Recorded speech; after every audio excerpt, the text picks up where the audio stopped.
Hello again, Internet. Sorry about that brief hiccup. I think we got all settled, everything sorted now, and the show won't end in 8 minutes. So thank you for joining us. Like we said, we got all the shows going on. Check out our schedule. You can find it below. Y'all can figure that out. You're smart Internet people because you're watching us. So I think that's it. Any other announcements or anything out of the ordinary that needs to go on? We are doing, I guess I will say, because we don't do it every week, we are doing a Motley Mondays this Monday, in which I said we this one. are.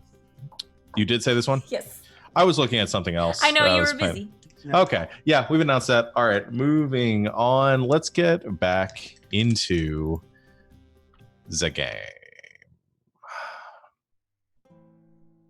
The music I want something a little more spooky.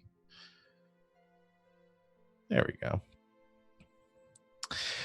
Last time on Saturday nights, our crew, our party here of adventurers in the world of Sarthia found themselves in the tortured domain, the prison plane of the depths, a realm of demons and devils and undead, locked away for eternity by the gods themselves. You found yourselves in the specific region of the depths known as the Sepulchre of Eternal Fire. You quickly got your bearings the best you could and came up with a plan to hopefully find your way out. As you began trekking across this dangerous terrain, you came across a friendly face. Well, not so friendly face. Remind me on the break, and I will post the picture of the of Azon, the Exiled, a NPC, a devil that you met in your first few hours here in this sepulcher. As the name suggests, an exile of his home, of his station here in this prison plane. He gave you a little bit of information and through some lore dumping to tell you a bit of where you are and how you might find your way back home. He explained that you are in the realm of suffering, one of the 13 realms of the Sepulchre of Eternal Fire, ruled by King Arda the Ashen. Each of these realms is lorded over by a group of archdevils. This one is lorded over by 8 archdevils, the Coalition of Agony. You made an alliance with Azon as he offered to escort you through this land and through these cities that are currently inhabited by or lorded over by these archdevils, so they may make your escape. And last we spoke, you had 2 current plans in mind.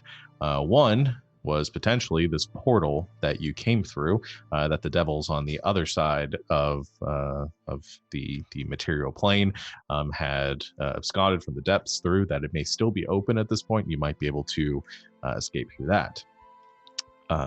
However, Azon provided an alternate plan, telling you of a legend of a ancient devil who was weak, with no power or station to speak of, who fought his way up through the ranks and eventually challenged the archdevils themselves. And after defeating 3 of them, was given an audience with King Arda the Ashen, and thereby exiled from the depths into the material plane. Azon told you that there may be a chance that if you cause this ruckus yourselves, show yourselves to be powerful and disrupting the order of this region, this realm, that you might be given the same opportunity. All that being said, you came to this tenuous arrangement and attempted to leave. However, as you did, a former colleague of Azon found you outside of his little hovel and attempted to destroy you, and you dealt with him pretty handily. The Cholt that attempted to attack you, proving yourselves, impressing Azon with your feats of strength, and setting you on your path. So that's where we're picking up here today. You've just defeated this devil, looted the body. I think Hilda got a spell book.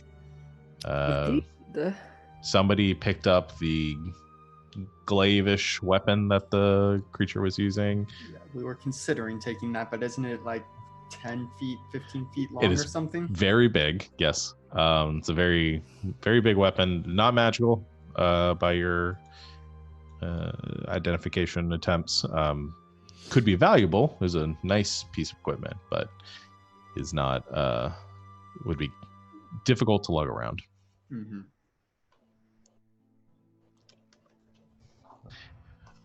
But as this battle ends and you're all kind of getting your bearings again, some of you looking a little worse. I don't remember if we took the short rest at the end of the. Did we take it at the end of the last session? Mm-hmm. Okay. Oh, okay. I did. Some of you are a little low on hit points, or not low, but lacking in thereof. Just gonna roll a couple hit dice. Okay. Yeah, you can do Oh, that. nice.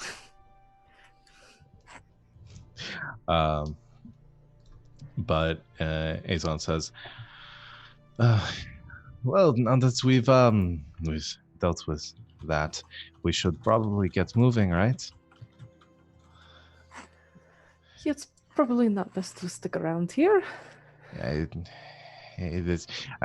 afraid that somebody may come looking for this one, so probably should continue moving.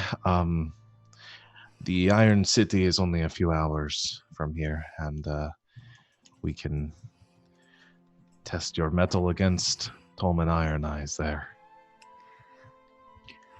So, are there any other friends of yours that we might perhaps come across that we should be aware of? No friends. If we do come across somebody who recognizes me, though, best we don't do that. So I will, he kind of takes his cowl and pulls it back up, tucks them over his horns, says, no one will recognize me. He is wearing the suit underneath still.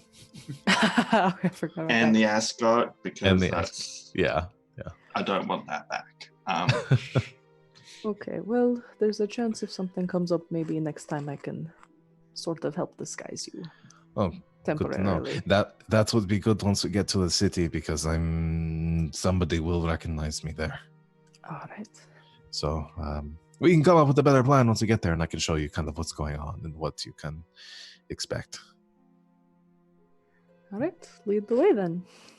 He reaches down and rips one of the knives out of the that was still embedded in the Cholt body, kind of flips it in the air and catches it, and as the second he catches it, it just kind of vanishes from his hands, disappearing. During our short rest, could I have started to, how to word this so Ben doesn't sound creepy, skin the dead guy?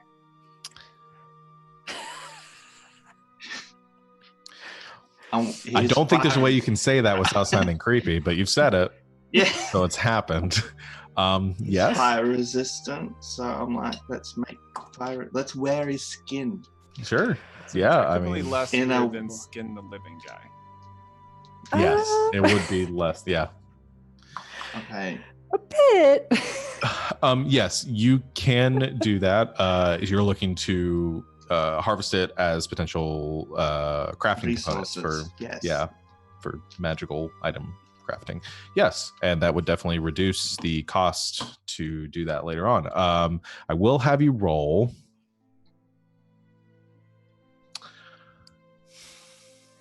survival. If you're proficient in survival or medicine, I would give you either one of those.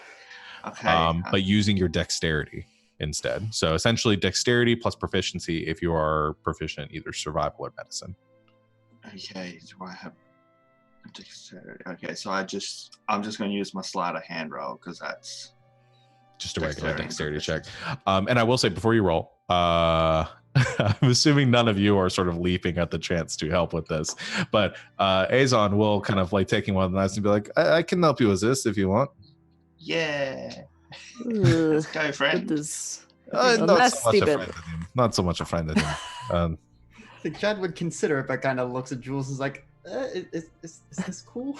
Yeah, Jules is looking at you, especially you, man who puts heads on spikes. Like,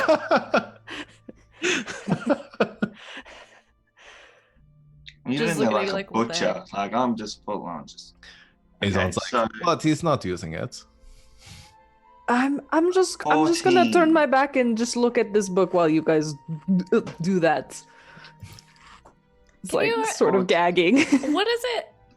It's like a dude, right? Like, or is it like a? It's like a scary devil thing. It's like a scary monster, devil thing, though, right? Yeah, I mean he's a 12-foot tall, red-skinned kind of humanoid from the waist up, kind of goat-like from the waist down.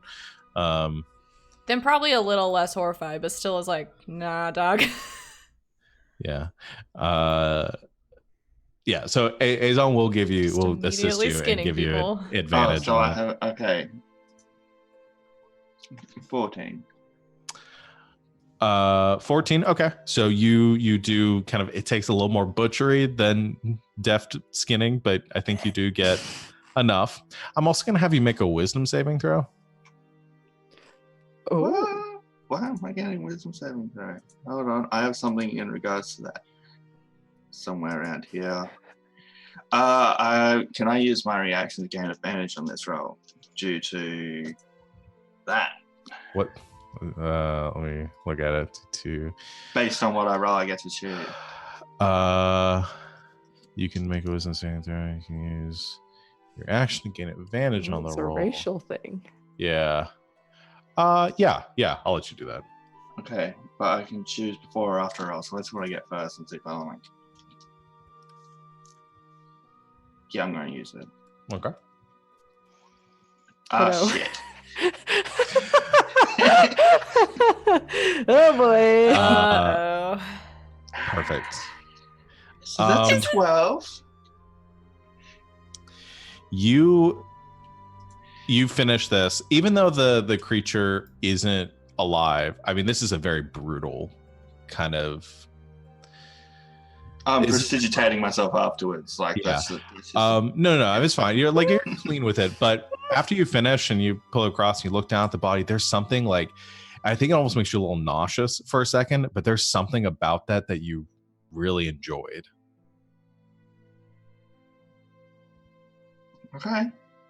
And I think what I'm going to say, there's not exactly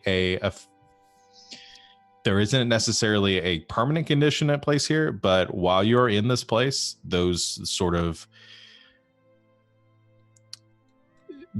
tendencies, I think Finn is going to push a little bit harder towards. Skinning dead things. Like a temporary flaw. Being, sort of a temporary flaw of. You see flaw. I see resource gathering. Yeah. Of inflicting pain, I think. So okay. You can interpret that how you want, but I think that something on that something about this place sort of affected you that way. But yeah, you do get your pound of flesh, and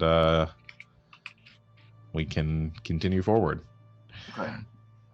I resistance flesh gathered. I'm assuming that the spell book is like in Infernal or something. I don't really do spell. I kind of see spell books and spell writing as its own language, sort of. Okay. So I'm not really. Yeah, I think you could read it. You understand the magical glyphs and runes and stuff that are. Okay. All spell books or picture books. Yeah, they're all picture books. Yes. Yeah. Yes. Okay. Well, she's gonna just start taking a look at. Yeah. Some of the stuff in here. Yeah. And those little short rests that we've taken. Okay. Which is like an hour? Yeah, if you guys, I assume you guys took about an hour to rest. Okay. Here. Cool. Just gonna start chipping away. Okay. at this stuff, trying to figure it out.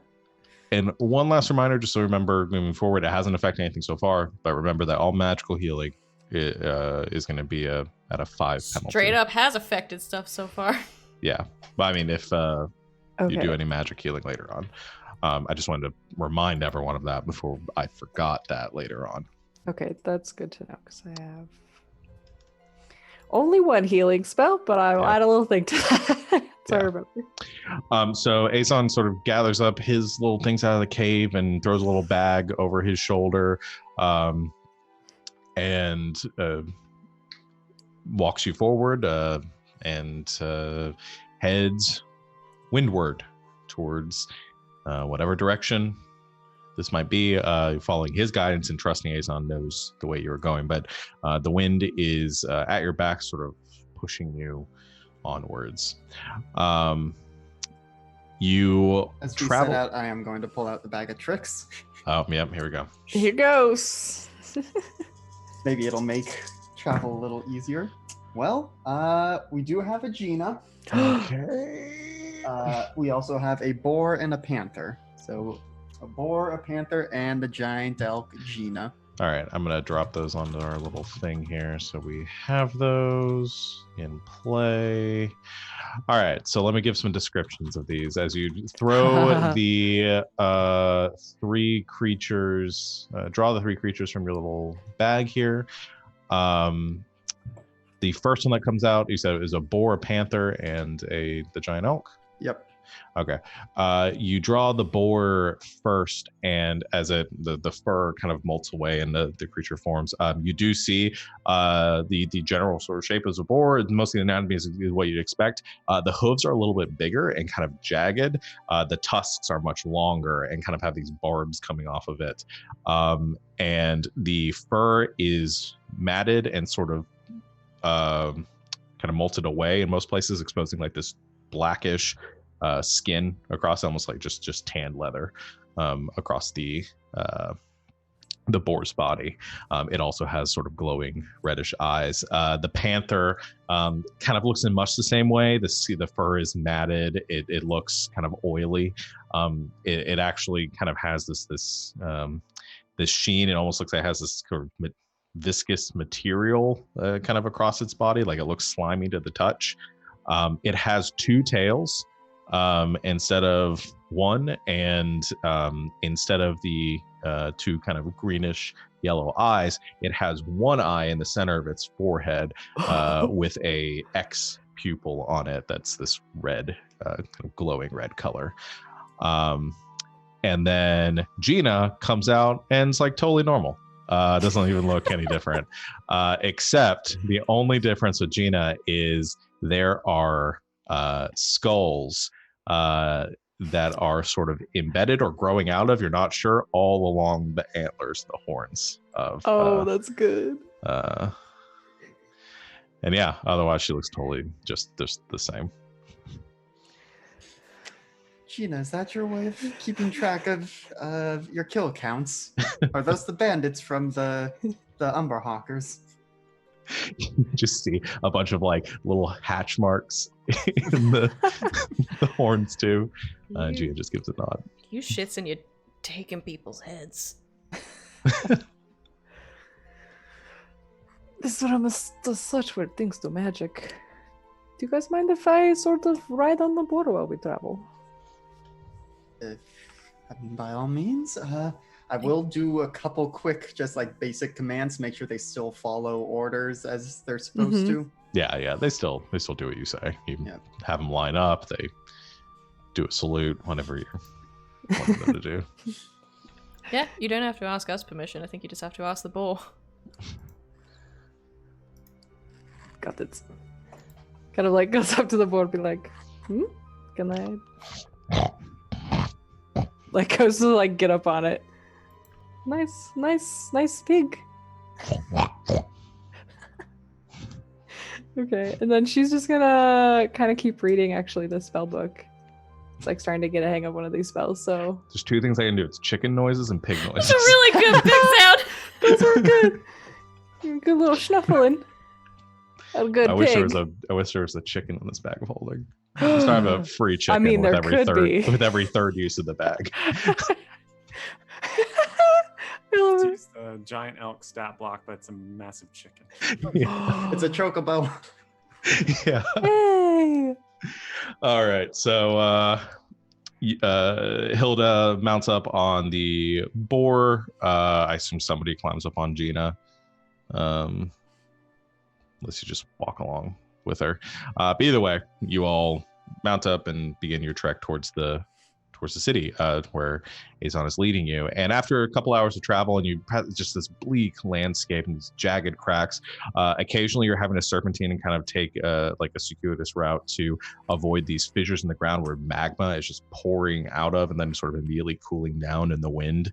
And occasionally there will be you'll feel a tremble, and Azon will quickly lead you in direction, kind of sprinting away from it before a geyser of magma comes shooting up out of the ground, blasting apart the earth that you were standing on not more than a few moments before. And you gather you might have had a hard time traveling this place if you didn't have a guide as familiar with it as Azon is. But he is able to guide you across it unscathed.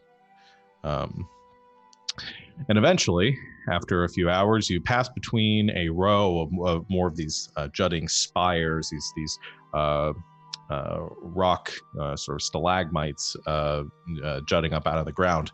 And there is a valley ahead of you, and with more of these cracks and fissures all working down towards it, like something very heavy sort of impacted here once and pushed the whole valley downwards. And at the center of it, you see a city. Massive iron structure with these sort of jagged asymmetrical lines kind of coming up in every direction. It looks like just pieces of metal all sort of grafted onto it at odd angles, giving it this sort of sinister look.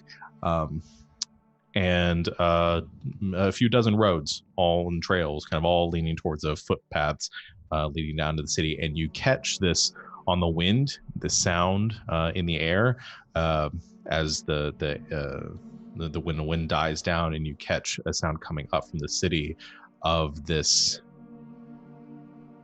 screaming. But it's light, like not one, like a chorus of shrieking.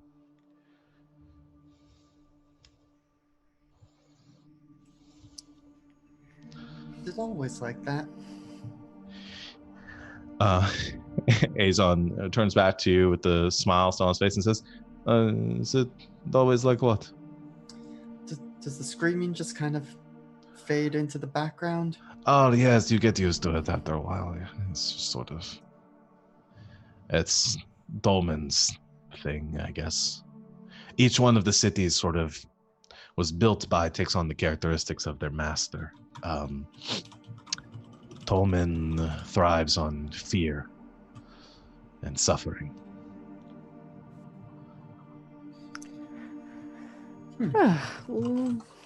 Can't say I'm looking forward to seeing the rest of the city if it sounds like this from far. So the city itself, it's there's probably about 3,000 or 4,000 devils that live here, call it home, under the command of Tolman. They're all in kind of the outer city there. The inner city at the very center, there is a citadel. That's where you're going to find Tolman. And near that citadel, that's where the stone is. The challenge stone. So if we can get there and we can find somebody to activate it for us, then you can make your challenge. Well, is that what we are going to do? Kind of looking at the others. Do we take on these archdevils, or do we try and take shelter in the city and just head on through? I mean, it might be good to see if we can figure out more information about these devils before we take them on at first. But also use that time to... I don't know, I don't suppose that there is anywhere safe in the city we could hide, but maybe somewhere we could possibly take refuge.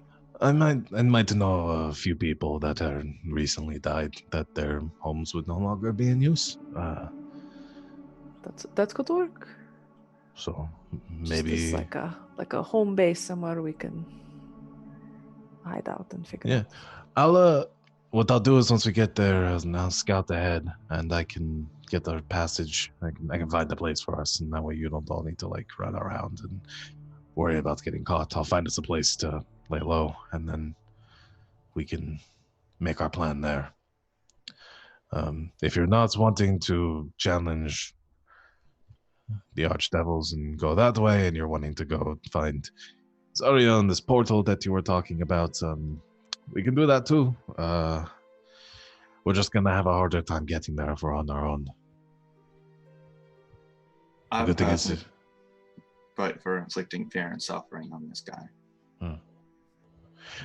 the other benefit of this offer is that if you take out Tolman, you technically become the leader of his legion. Commander, I guess. Oh, I did not realize that was part of this thing. Well, that's what happened before, is took out 3, there was a shift in power imbalance, and then Arda, because it didn't want the balance likes things to be in order, sent them away so we could restore balance. So that's sort of gotta tip the scales, cause some chaos, mix things up a bit, and then you'll get your way out. Got it. All right. Well, let's head into the city and get our bearings. All right. And he leads you down this hillside further into the valley. And as you do, you begin to see these specks on the horizon, are coming up towards you along the road. And you see posts driven into the road. You think they're like lamp posts at first because about their height, but there's no light currently coming from them. But as you approach, you see iron cages hanging from these lamp posts. And inside these cages, you see the remains of humanoids of various sizes and various levels of degradation, as you realize these are gibbets as you are getting closer. As you approach even closer to the city, you see their number increases, and there's hundreds and hundreds of them outside here. Of people who have been executed in this grotesque fashion. You also come across the occasional kind of standard head on spike sort of thing, as you do. Traditional. And there are some like scavenger creatures, those like insect flying creatures that you saw in Quildun when the gates opened, when the portal opened at first. There are lots of them around here. These like fiendish insects that are gathering around the bodies, like carrion feeders that are currently picking away at some of the fresher bodies. And you see a large cluster of them at one of the posts as you're approaching, and you realize that there's so much activity here because the post is still the post is sort of swinging slightly, and you see the gibbet is currently shaking, and it appears that there is a still living person in one of them. And as you get closer, you can hear some sounds and some cursing, and you see as you're walking along this trail, a dwarf currently imprisoned in one of the gibbets, shaking and trying to drive off these insects. And Ryan, I'll let you sort of tell them a little bit about your character and what he's doing and what he's saying right now. All right. So what you see in this gibbet is a dwarf covered in beetles, screaming, saying curse words. And that is what you see. in like words. dwarvish curse words, or in common, or what language are we talking about? I think it's a mix of dwarven, common, and infernal. I know 2/3 of those. All sorts of cusses. I don't think Jules even says anything. I think just starts like breaks out in a run, just like straight for the cage. Maybe a Spurs couple Gina beetle. on. Are we putting him out of his misery, or Well, let's at least fight off the bugs and see what comes from there. I'm smacking bugs with my mace. Yeah, I'm not. This isn't a combat encounter. These are bugs. You're just. I'm not you guys talking, all I'm smashing them. you guys all come running up and taking your heroic weapons and doing a little bit of pest control. in the most painful way possible to each one. Let out a little frustration. Oh, there you go. Cutting the wings off of each one and then ending. Finn just pulls out a magnifying glass and is like, looking for the sunlight. looking for the sun. There's none Someone here. cast sunlight, please. I really want to do. I could conjure a big magnifying glass too. So, Kagan, you see these 5 people come running up underneath you. Kind of begin to drive away the insects, who kind of the large cloud of them kind of scatters and moves away. While they're sort of smacking around, Hilda's gonna be like, "So, what are you in there for, sir?" Fucked if I know. Well, What are you doing out there? Fucked if I know. he's got the point. We're just passing through, but you look like you could use some help. Oh, do I? I mean, we could leave you in there if you'd like. Want to be the first. Is there a door on this thing? So it is like. Oh shit! There's a door. What am I? Okay, sorry. Well, I assume it's locked, Ryan. Yeah, so the cage is suspended about 15 feet off the ground, and it's like Penis about that conformed. big. It's like conformed to the roughly the shades of like an average humanoid. He's a little smaller in it, kind of sitting down a little bit in it, and it does look like it has like a big iron padlock on the side of it. Great, I hit it. The padlock? It's a little high. Aw, I I'm will really help her up tall. onto Gina. Okay, yeah, you could. Gina would be perfect height for this. Yes. She just picks it with her antler. Yeah, she kind of. And she just kind of- adds the padlock to her collection of skulls. Another enemy bested. Yeah, so this giant elk, I forgot about the circus that they have with them too. Yeah, so this giant we got elk comes straddling up beside and sort of bumps the cage a little bit, and it sort of hangs and starts swinging. And you, Jules, come up and you swing at the lock. Go ahead and just make a strength check for me, or make an attack roll. We'll just do an attack roll. Great. Do. It's very good. 23. Oh, geez. Okay. Roll damage. Oh god. Careful, don't have a lot of HP. Well. 14. Okay, is that with your like divine strike? Some of radiant it's damage? radiant, yeah. Okay, no, I like that. I was just for flavor. I did roll yeah. max damage on my radiant damage, so fuck this place. Yeah, you come swinging from G, kind of leaning to the side a little bit as it swings away, and you smack the lock, and the gate kind of dents a little bit, but the lock shatters into pieces and goes clacking down onto the stone ground, and the gate Kagan sort of swings open and in front of you, and you are free. Asshole out of hand. Okay.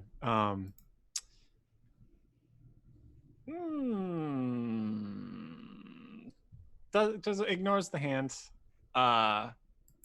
Just kind of jumps down to the ground below. Where y'all get a better look at this boy. Just kind of is a beefy boy covered in like huge welts from all the beetles that have been gnawing on him, and that are like those bright red welts are kind of covering up a lot of really old scars all over him. Very hairy, which you know because he has no clothes, and big old beard, like brown, red, and gray streaked all throughout it. But very, very dirty. Probably stinks a good amount. Is there ash around here? Yeah. It's probably just a nice coating of gray all over Max Street then. I'm gonna clean him up Lovely. because he smells. You press to digitate him. Yeah, it's like a few times just to make sure it gets rid of. I want to see that skin. See Yeah, what's under suddenly the the- ash. No. The ash and sweat and the dirt all sort of evaporates away from the prestidigitation, leaving just the beetle bites and scars and hairy dwarf body. Hilda like looks away. I want to see that. The demon was with him, right? Oh no, he ran off ahead, didn't he? No. He's still with him right now, Azon.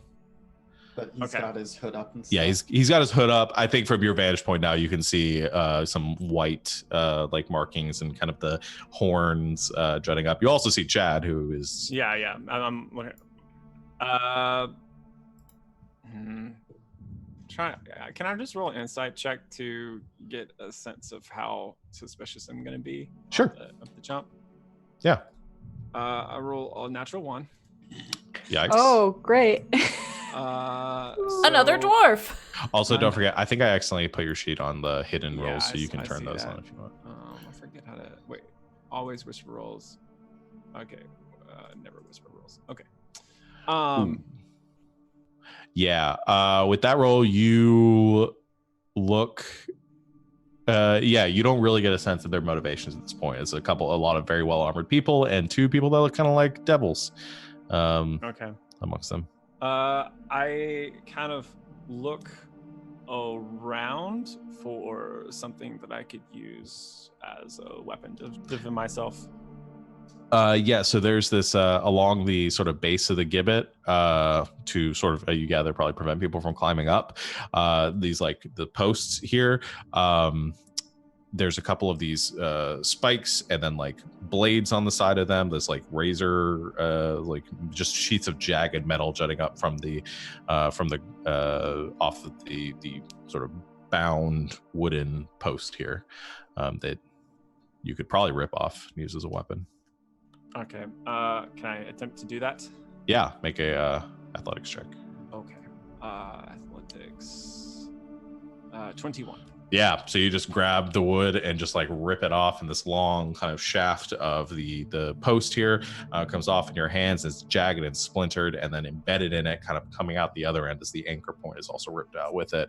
It's this big like metal just chunk here that's crudely sharpened on one side, forming kind of the shape of an axe. I could have done that. Kagan just kind of like backs up a step and like, What's this about? What do you want? How long have you been here in the depths? do I have any sense of time? Oh man, that's tough. Yeah, I mean it could be. I think you're thinking either months, maybe even years at this point. You're not sure how long it's been. It's been dark. It's been a lot of discomfort. I'll just skip that and just like, Why do you care? Because we're rather recent arrivals here from the great gaping portal that's been torn open in, what was the city we were in? Quilden. Quilden. From Sarthia, Ishfornen. The material plane. Now either you're Don't a talk fiend, devil nonsense to me. either you're a fiend disguising yourself as a denizen of the material plane, or you're a fellow Sarthian stranded here. I don't know anything about Sarthia. Or any kind of devil lies you might have. Ooh, can I insight him? I'm not very good at this. Yeah, you can make an insight check. Okay, just like trying to like does he really not know about Sarthia? Like, what's up with that? Okay. Nope. I am pretty bad at this. Let's see. Insight. 7. Can I do one? Does he really not have clothes on? Yeah, is he like butt naked? So 2 things. Yes, you can make an insight check. Yeah. 2 or also I don't want to go with the idea that he's just completely nude right now, unless Okay. really. There's a strategic cloud of ash that's still hovering. I think there's just some scraps of former breeches that form a nice little booty short. Hey, there you go. Hey. It's a little bit. His Okay. eyes are up there. Okay. And yeah, that's not in the Japanese version of the show, but yes, and he's definitely wearing booty shorts. I rolled a 19. Much better insight. Yeah, so you don't get the impression that he's lying to you. I don't know, Ryan, you want to sort of give any sort of insight she might get with a 21? I think she gets a pretty good read of you. So sound like, just to clear up, you're trying to insight if he's a devil in disguise. No, Hilda was just trying to be like, really, like, how could he not be from Sarthia? I don't know about. When you say Jules, you though. don't know anything about Sarthia, is that true? Yeah. That he seems pretty convinced of that. Okay. I say we trust him. You say that about everyone. And only one of them has betrayed us so far. Will you at least tell us your name? So we know, so we can refer to you. Be cordial and polite about this. Don't talk fancy to me, Devil Blood. Look, I busted you out of that cage. I'll put you back in. What do you want with me? Set you free. We don't believe Why? in mindless torture. Dude, we're You're not from really around not here. from around here, are you? No. Nope. You look like you were from where we're from, so we set you free. That's it. No strings. How do I know that? You're standing in front of me and you're still alive.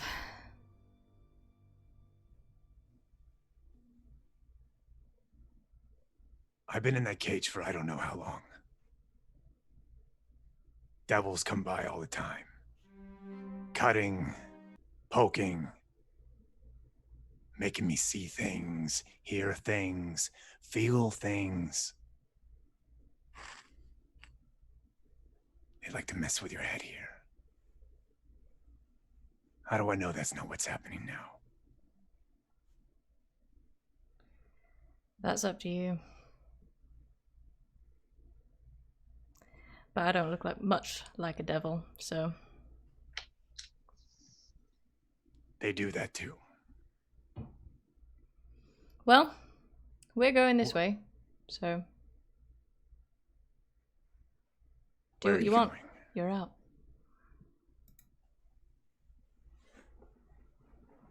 Where did she say we're going this way? She gestures towards the city.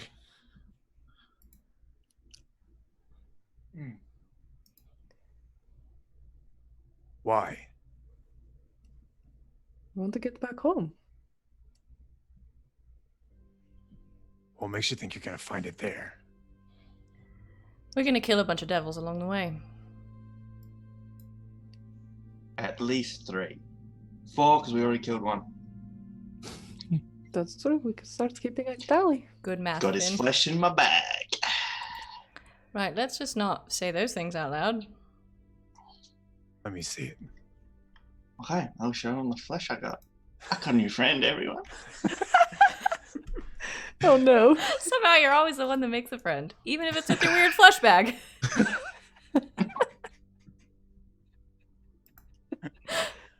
It's not a bag of flesh. It's a flesh in my bag.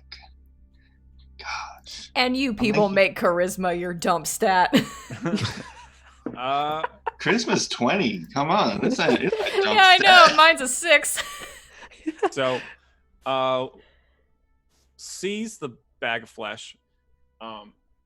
So, Not like it is a little appealing. I'll say that. It's although it wouldn't be the first time that he's seen devils kill each other. So still is on the fence a little bit, is going to pivot and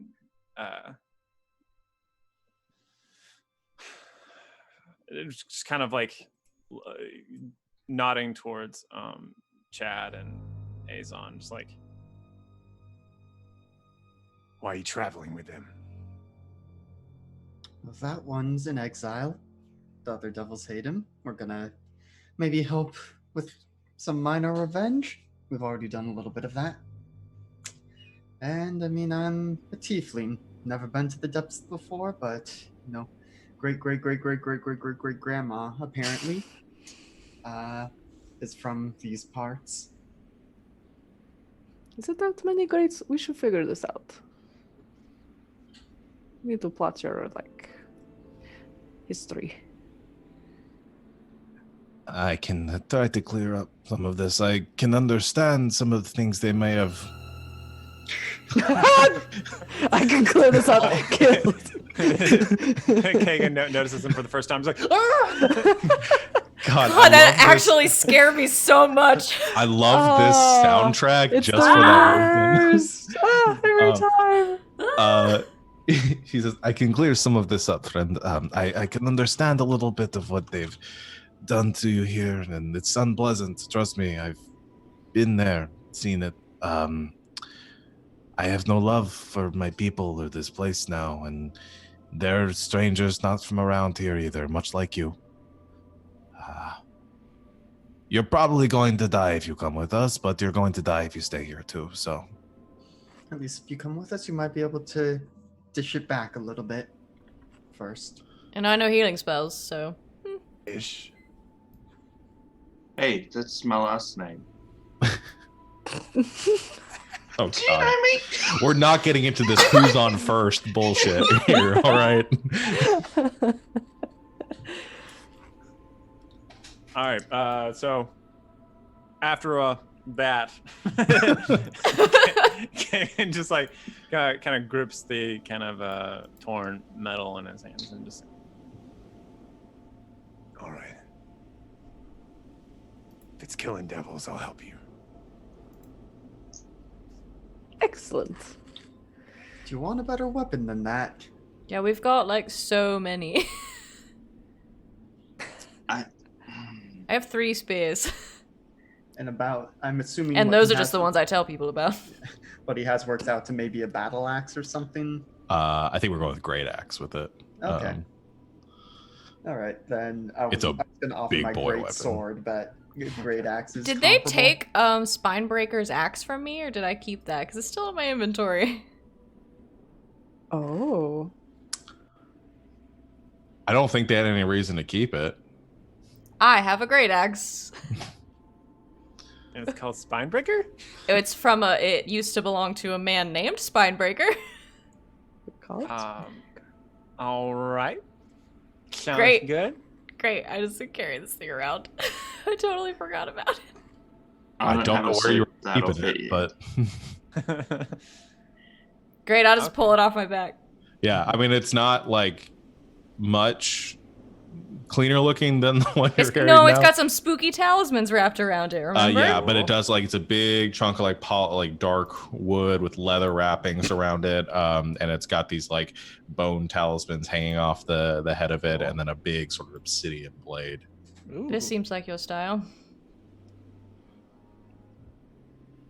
I could Be give able you a to- vest that could probably fit, but that's about it. That's all I Right. have to hand out. Very unceremoniously hand off the mantle of the Spinebreaker. Okay. Politely declines vests of it.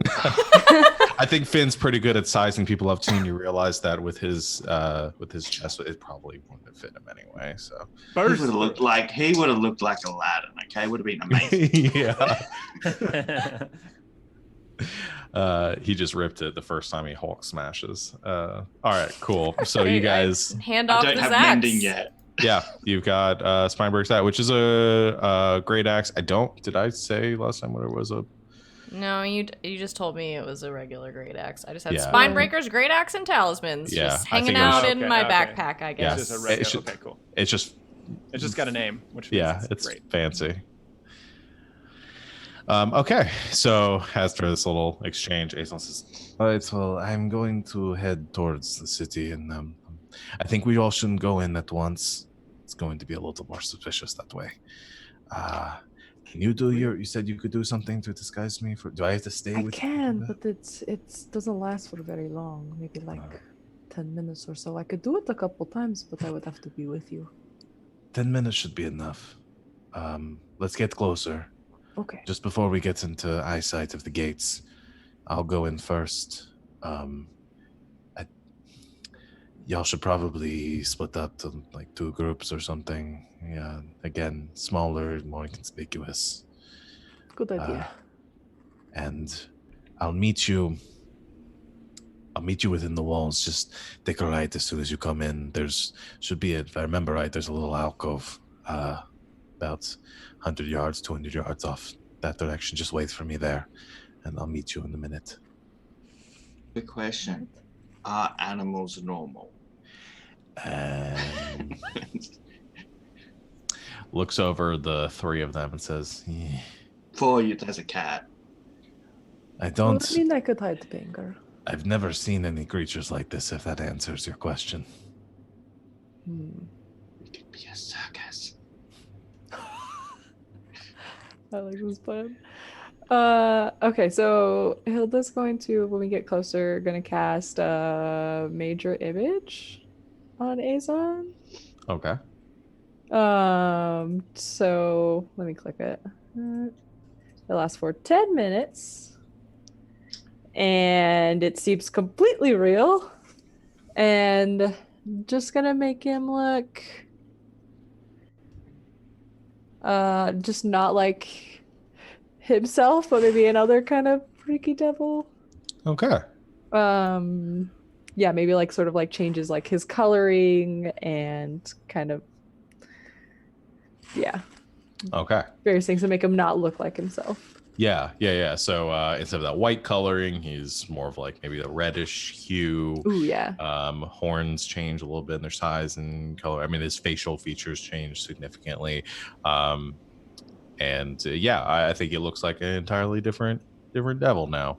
Is he frowning instead of smiling? Yes, he's frowning now instead of smiling. Turn that smile upside down. This is the only normal skin he has, and the rest of it's no. She's inverted. So he nods as you get closer. He says, "All right, meet you inside. 10 minutes. All right. Okay."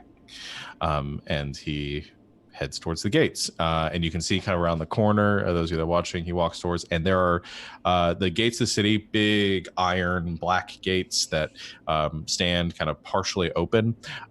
You can see standing on either side of these gates these humongous hulking creatures, standing probably about 20 feet tall, and they look kind of fleshy, except they are wearing this like black iron armor that almost seems to be like riveted onto them, and then these black helmets that obscure any bit of their face. It almost looks like they're bursting out of this armor almost, and each one carrying a kind of dragging to its side, or that's holding to its side, is a huge black iron like maul or hammer.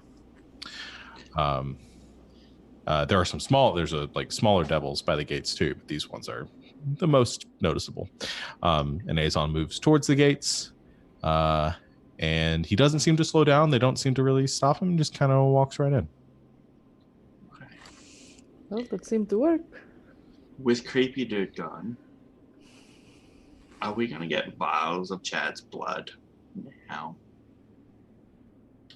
I don't know if we need to do that. We can, Or are you just going to bleed everywhere and show that you're...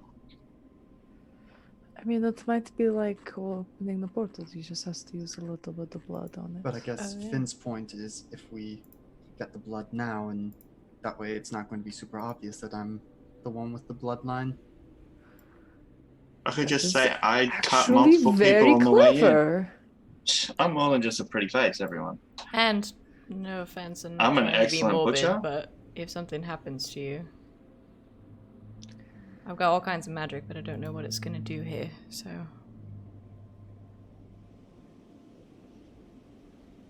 Yeah, we can try and do that quickly. Okay.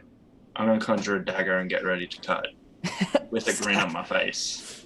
Chad is gonna be like, no, just give me one of the vials, please. Visual disappointment. Does anybody have an actual vial? I don't know what I have a pot. Just a pot of blood. I could probably I don't even have a remove. pocket to check. Yeah. Probably have some jars which held ink for my forgery kit. I could prestidigitate clean. Sure. Means I get to cut Chad though. That's the deal. Do Chad a stab. Okay, I'm gonna enjoy this. Okay. Chad is just like, I have my own axe. I can just do it myself. Wait, you're just like, chop your hand off. I've got a little dagger which I've just conjured. Be like, I'm just No, gonna I mean, cut you. Not. I've got a hand axe. All of and I'm you just have gonna, lost it. We've been here for like a day. I just imagine Chad be like, "No, I got this great axe." Oh no. Oh, not again. Why It does someone doesn't lose an go arm in back. every one of your campaigns? Okay, It hasn't happened yet. eventually, we will get the vials, but I do want to picture a scene of Finn trying to cut Chad as he's like, "I've got this," and it's like, "Get here!" Yeah. Hold still. I Just got running this. after. Just everyone pulls out knives and like goes towards Chad, and Chad pulls out a knife. It's like I was like, No. And that was the end it's of all right. Chad. I can do this myself. No. It'll- Trust me, I've done this before. Azon's just Good. like on the other side of Chad and just like fans out like 4 knives in each hand with a big smile. No, he's not on. He's He not there. magically That appeared would've back. been with his knife. Finn, let's cool it. Just a bit. Yeah, we can do this later. Don't get it done fast. Yeah, It's we his get the- hand. Oh, hand. Yeah, that seems smarter than what I was going to cut, but okay. Actually, don't cut your hand because you're gonna need that. Try like top of your forearm. All right, and gonna displace a gauntlet, just roll up a sleeve. It'll bleed And a you- lot, but it'll heal quickly. It's just skin and bone mostly won't get in the way. Yeah. You. She said, "Very good at medicine." I don't know if that's true. You cut yourself and begin to drain the blood. You get enough blood for what, like 2 jars, 3 jars? How many different? I mean, not like you're not like full jars. I'm not, but like enough little bit of blood in each one of them. At least 3. We got 3 Chad doesn't- fights we got to do, right? Chad goes unconscious. Yeah. So you take 78 points of damage now. We just drain him dry and you're like, sorry. Oops. No, we have done nothing. Hold on. I thought I failed a wisdom saving throw and wanted to inflict pain on people. Finn, can we talk to Barry for a minute?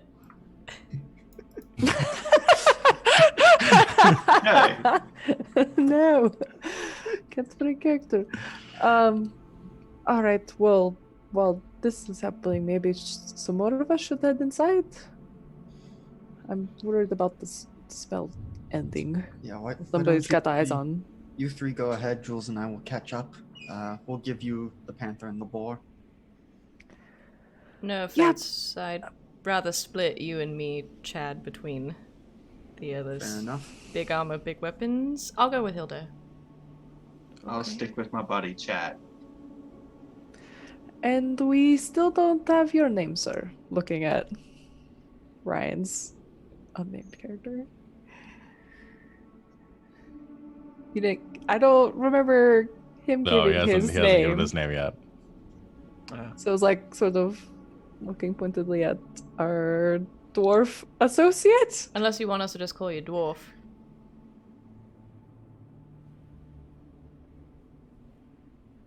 You can call me Kagan, Okay, just to speed this scene along. what a good name. So the I think you're I splitting say. up- I think I say. I'll go with Hilda, and then Finn is really creepy, and then I just think I kind of look pointedly at Chad, like, "You okay?" You okay? But Okay. Chad will nod. Not okay. Not okay. Well, how does he know that? There's Finn behind Chad with the nut.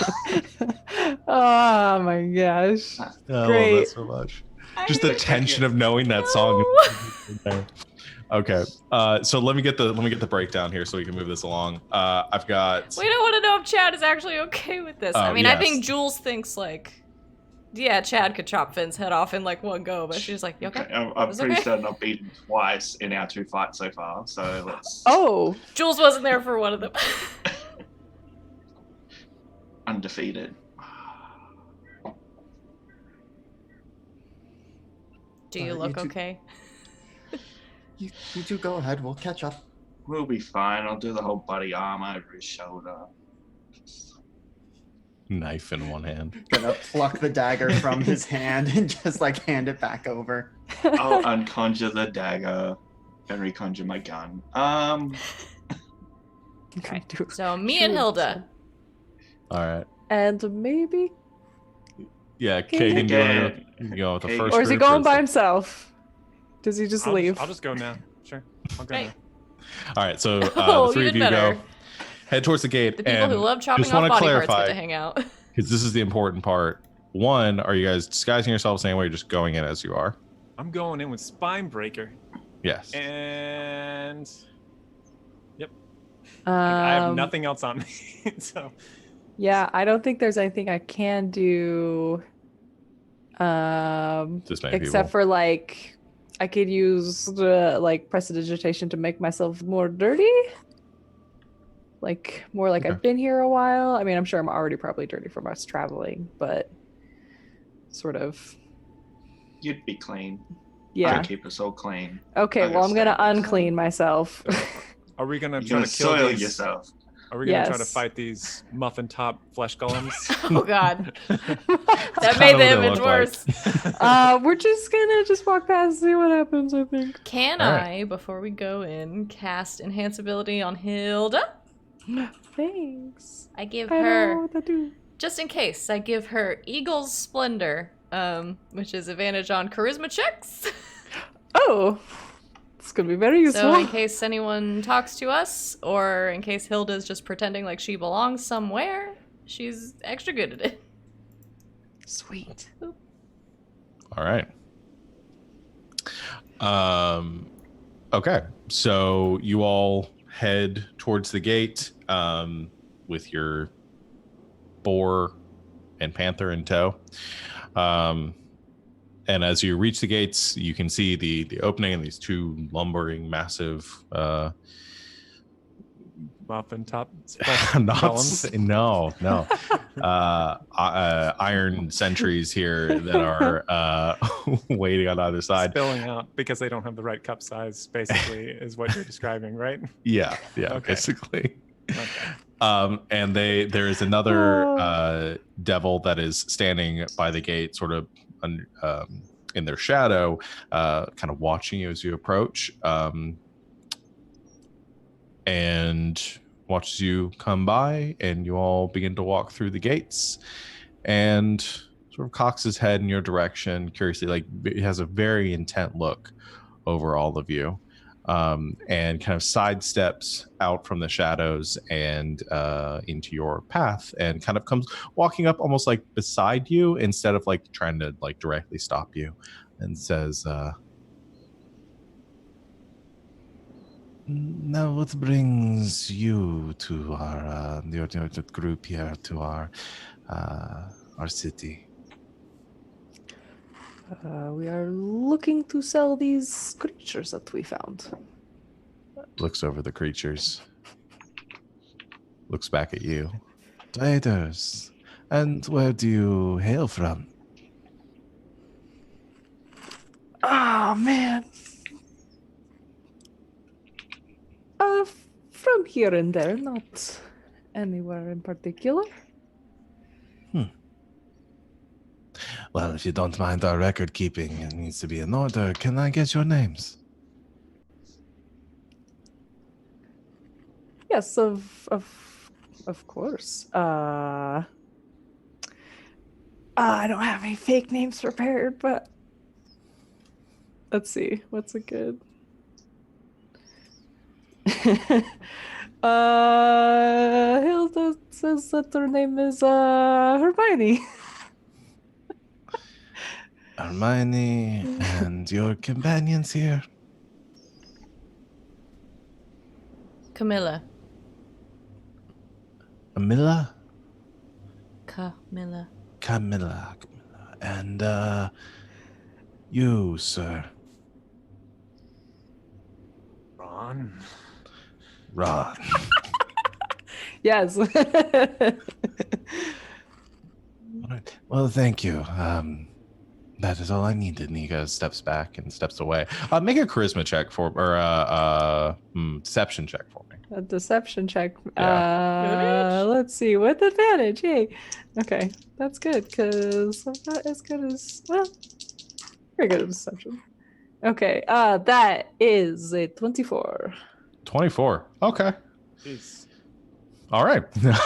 Somewhere in the distance, My name an has eagle- always been an Hermione. eagle screeches like, Perfect. He steps back and still has like a confused look on his face. And as he walks forward, does one of you keep an eye on him or just stay on the path and not look back over your shoulder? Taylor's gonna keep going forward like nothing's wrong.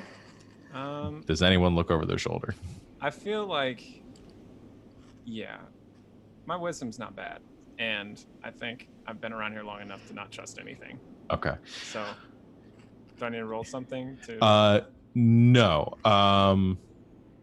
Not yet. So you see it as you pass, kind of like look sort of surreptitiously over your shoulder, and you see the attendant there kind of step back, and his head remains cocked in your direction. And you can see another one of these like flying barbed devils that has this sort of golden or iron, sort of like this. What's the word I'm looking for? Darker than gold. Sort of like a brass almost breastplate, and lands on the ground next to him, holding sort of a pike.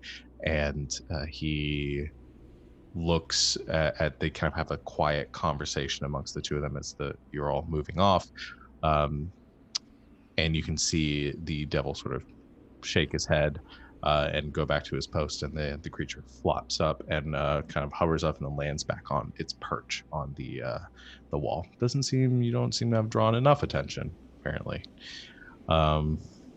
Sweet. So you all follow the wall. Next, Chad and Finn, the two of you. Right. Let's just try and walk through.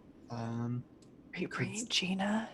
Yeah, we're riding on Gina. Okay, Yeah. you're riding on it. Yes. Majestically riding along your elk towards the gates of the city. Are you with the reins at the front? Yeah. Okay, my arms are wrapped around you tight. It's beautiful. Are we Pushing telling the long, truth of slowly. why we're here? Is we like, oh yeah, we're here to kill the Archdevil, and then just Don't know if we want to go that route yet. I think Okay. I'm just going to try and play the Imperious. My business is my own card. okay. All right. We You turn approach. left, right? We're turning to the right. Okay. You approach the gates, and you in your very sort of paperback romance novel posture here, and this is you make it to gates, and you're kind of at head height almost with these big iron guards, and you just hear this very labored sort of tinny breathing underneath, just.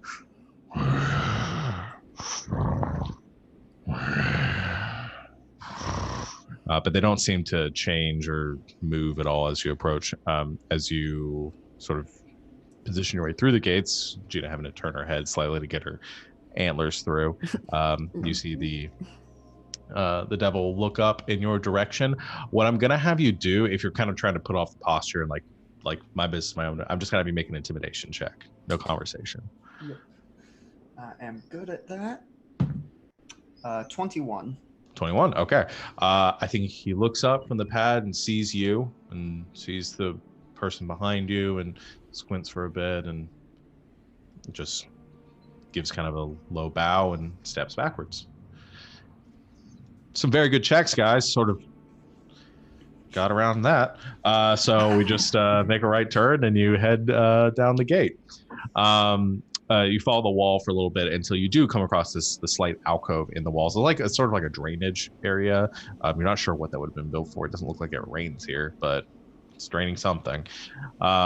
It's draining men.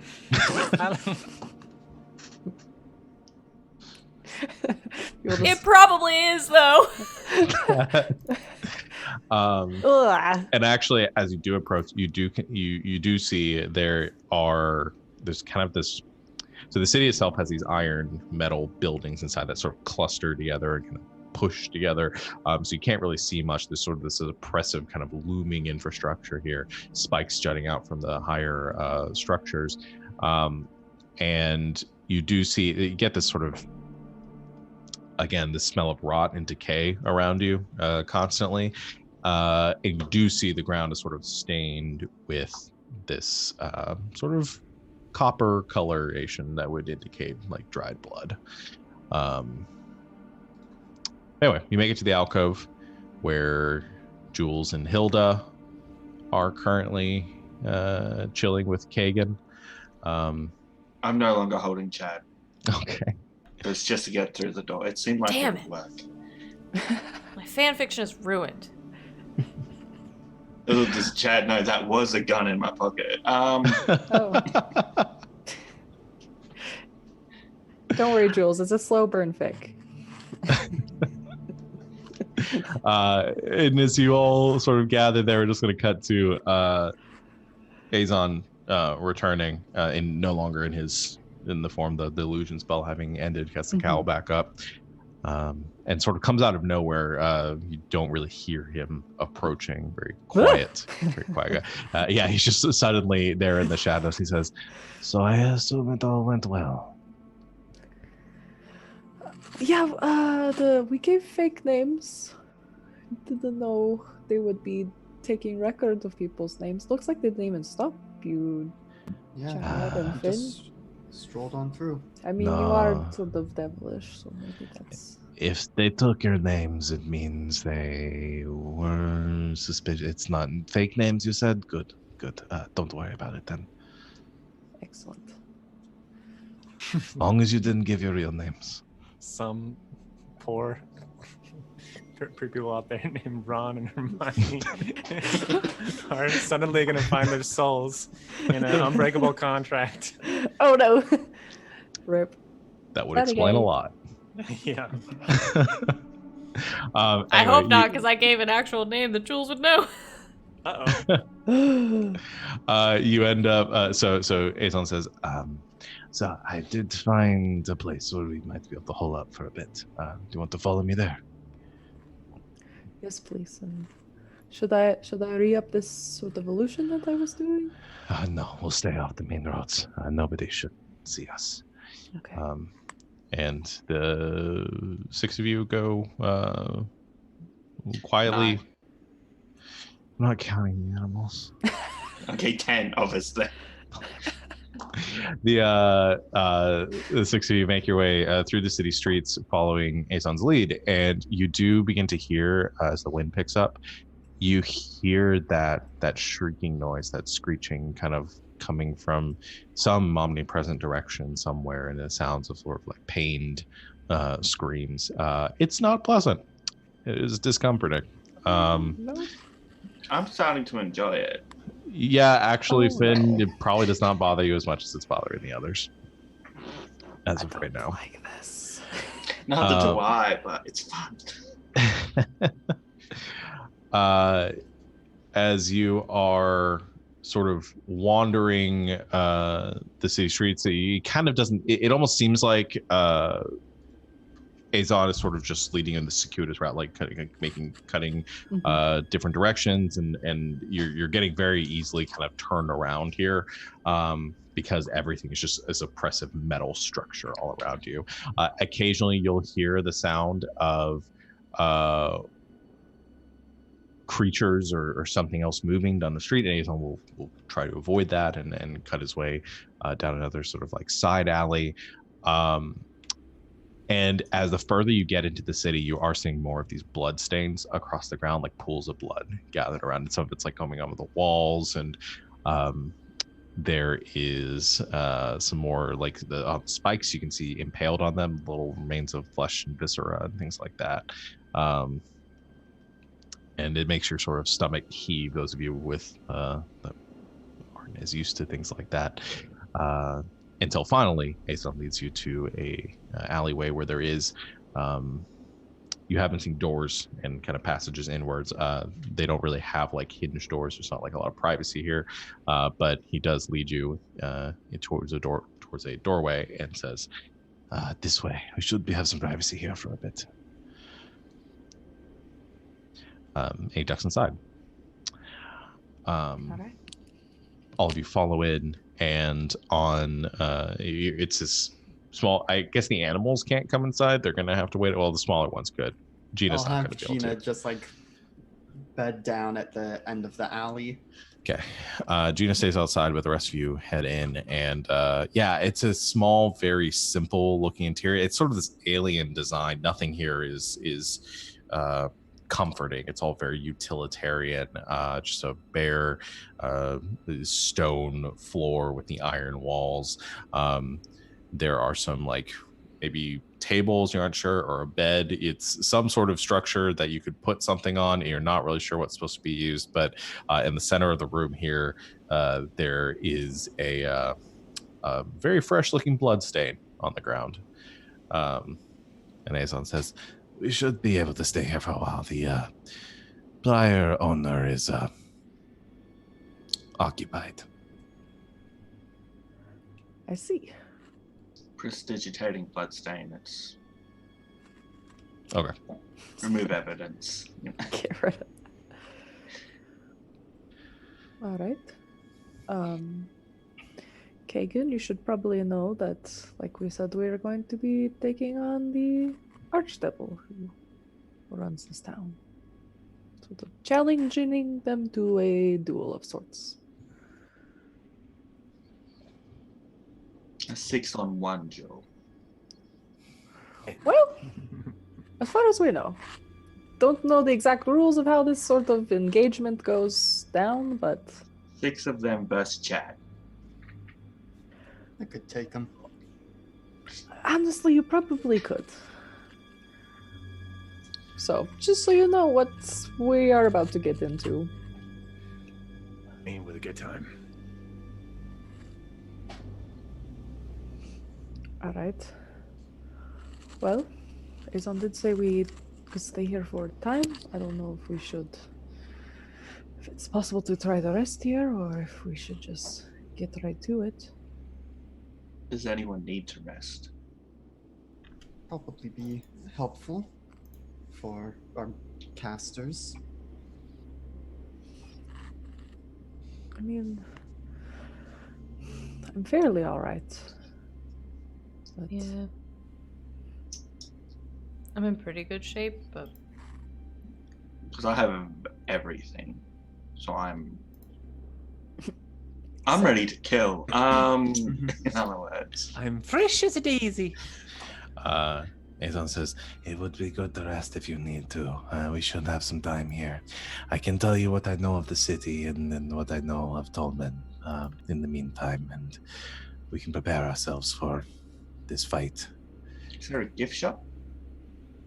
It is, but it's on the other side of the city. Ah, fuck. Yeah. We can hit it on the way out. You can get the t-shirt. Yes. So all the exits, you can never leave. Going through the gift shop. So, rest.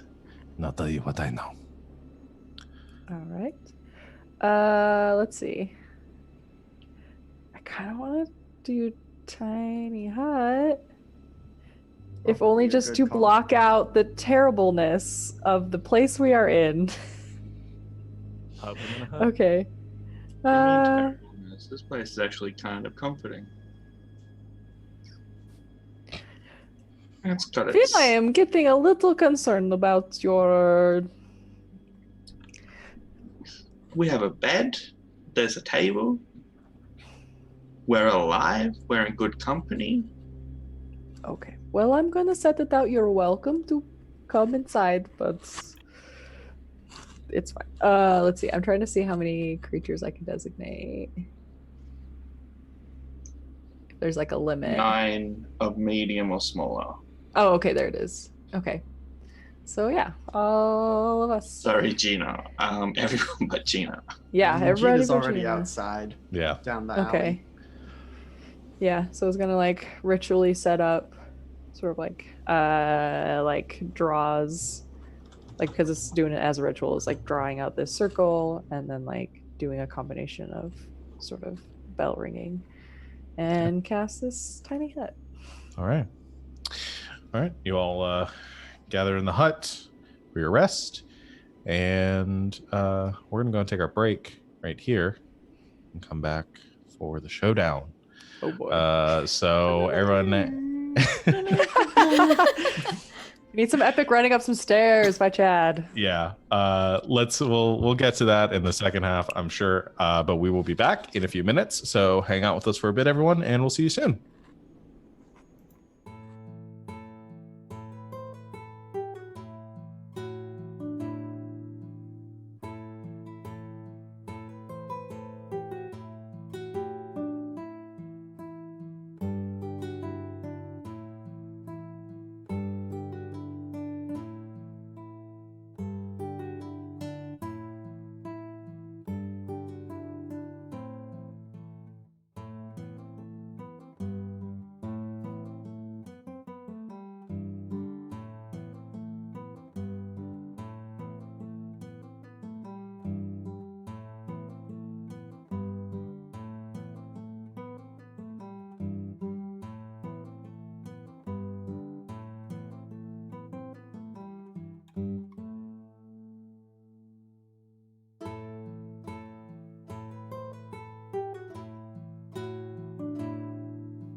Welcome back, Internet. We are here for part 2 of our Dungeons and Durgans campaign.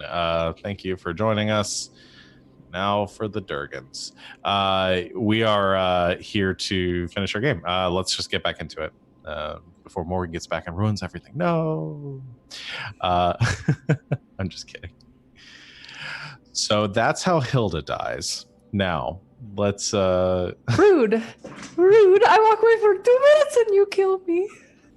Anyway, so you take your long rest inside. You're all sleeping inside the dome. Is anybody keeping watch? Okay. I'll need one other person if. Sorry, I was muted. Yes, me. I'll take the other watch because then I can go sit outside on the screen again. Sure. Wisdom or perception checks all around for the 3 of you. Oh, I forgot about that part of it. Okay. Actually, my perception's pretty good. And well, bam. I got an 8 perception. Whoop. But to be fair, your worst is average.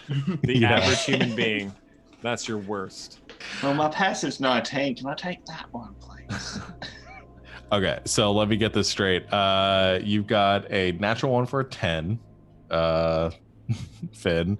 Jules, you've got a 15. Okay, and Chad? Not great. 8. 8. All right. Still not the worst one out of it. All right. So you take a long rest, the 3 of you taking watch. You don't notice anything happening throughout the night. Jules, I'm going to say based on the circumstances here, I'm going to have Jules take the last watch. Okay. Jules, when you go to take your watch, you notice something out in the alleyway about halfway through as you're kind of doing whatever you do during those long hours of keeping watch, and you just see a little trickle of blood, like a stream of blood in the alleyway. It looks fresh. Okay.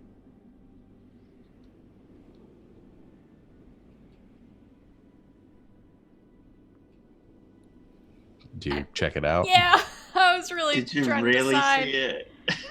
That's what I'm worried about. Yeah, I'm just gonna, as quietly as possible, which is not very quietly, just kind of take a look. Okay. Hilda, you or not Hilda, Jules. You step out, looking down the alleyway, and you see this little stream kind of conforming to the sides here, and you look back the other way. You don't see where the stream's, or well, you see its origin point, but you don't see what necessarily caused it. Gina's gone. And there's just a lot of blood over there now. Ah, shit. I say I'll just... Every time one of the animals gets killed, I think under her breath, Jules just like saying like a little prayer for them, even though she knows they'll come back. Like... Because I think she's thinking like, Gina might not come back next time. Out of spite. But yeah. I think she says a little small prayer. Okay. And then immediately again goes, fuck. Goes back inside. All right. The rest of your nap passes uneventfully. You all wake up feeling refreshed. Still achy, but refreshed. We need to be careful. Oh yeah? Did something happen? Things lurking in the night. Gina is gone, but it's because something killed her. Oh. Well, Rip. There was a lot of blood, and Well, none of it should be Gina's, given her magical nature, so she gave him maybe a fight.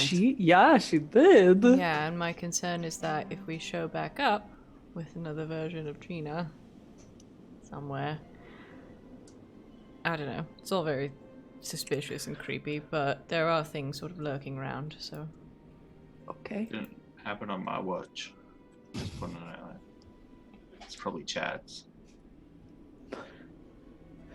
All right. Well, we're not pointing fingers. It just happened.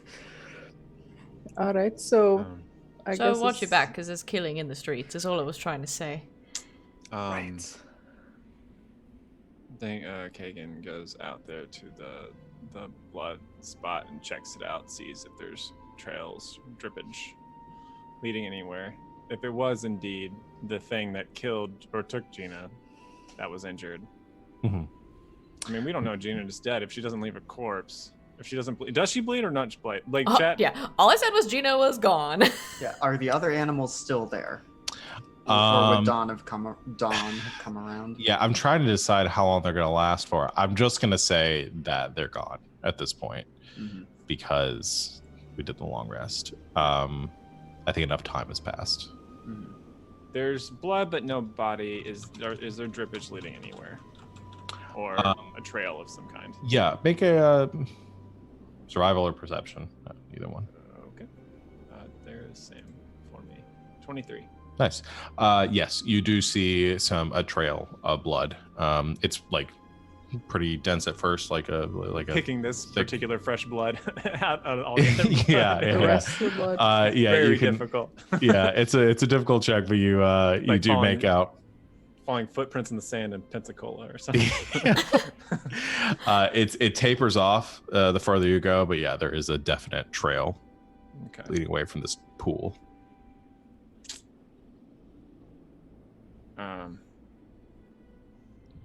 I think, I think everyone just start following it. Okay, you guys all going with him? Well, the Warwick string guy, he just walked off. Yeah. Does Kagan let us know what he's doing, or does he just walk off? It's just like bye. I assume I showed him where the blood stain was, so. Yeah, I assume that I didn't like leave your sight to do this. Like I think you saw me all looking around, like sniffing and touching. I'll follow him. Like following a trail. I just can't think.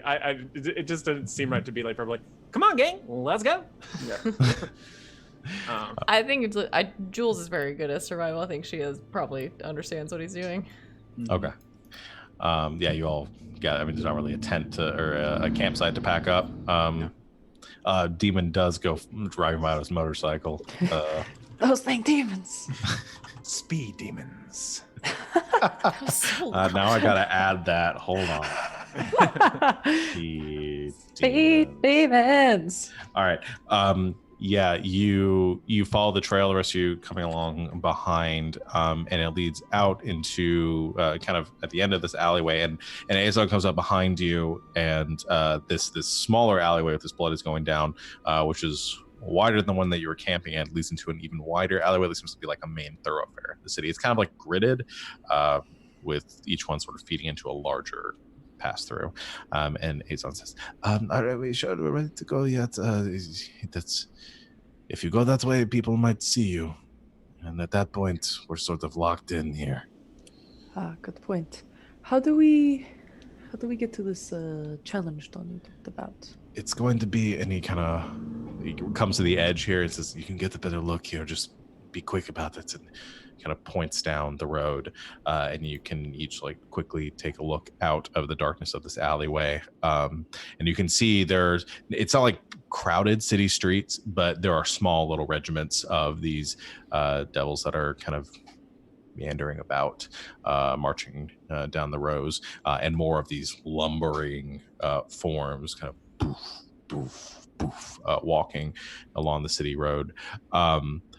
And you can see at the end of it, maybe like half a mile down the road, this citadel, this big kind of domed iron structure with all these spikes jutting out from it. And he says, "It's going to be just at the base of that, on the side closest to us." Well, I say perhaps we sort of make our way, I guess, as close as we can without being seen, but then Yes. maybe Yes. make a show of it. Of Chad walking up there and sort of throwing the gauntlet, as it were. Chad, that's what do you mean? We have in our possession some blood we think may work to activate the challenge stones, and for the sake of appearances, I figure I am the most likely candidate to be seen as potentially for that. Make a It was deception a check. tough call between Hilda and Chad, but we realized. That's not great. That's a 5. Oh no. Um, Oh dang. Azon looks at you.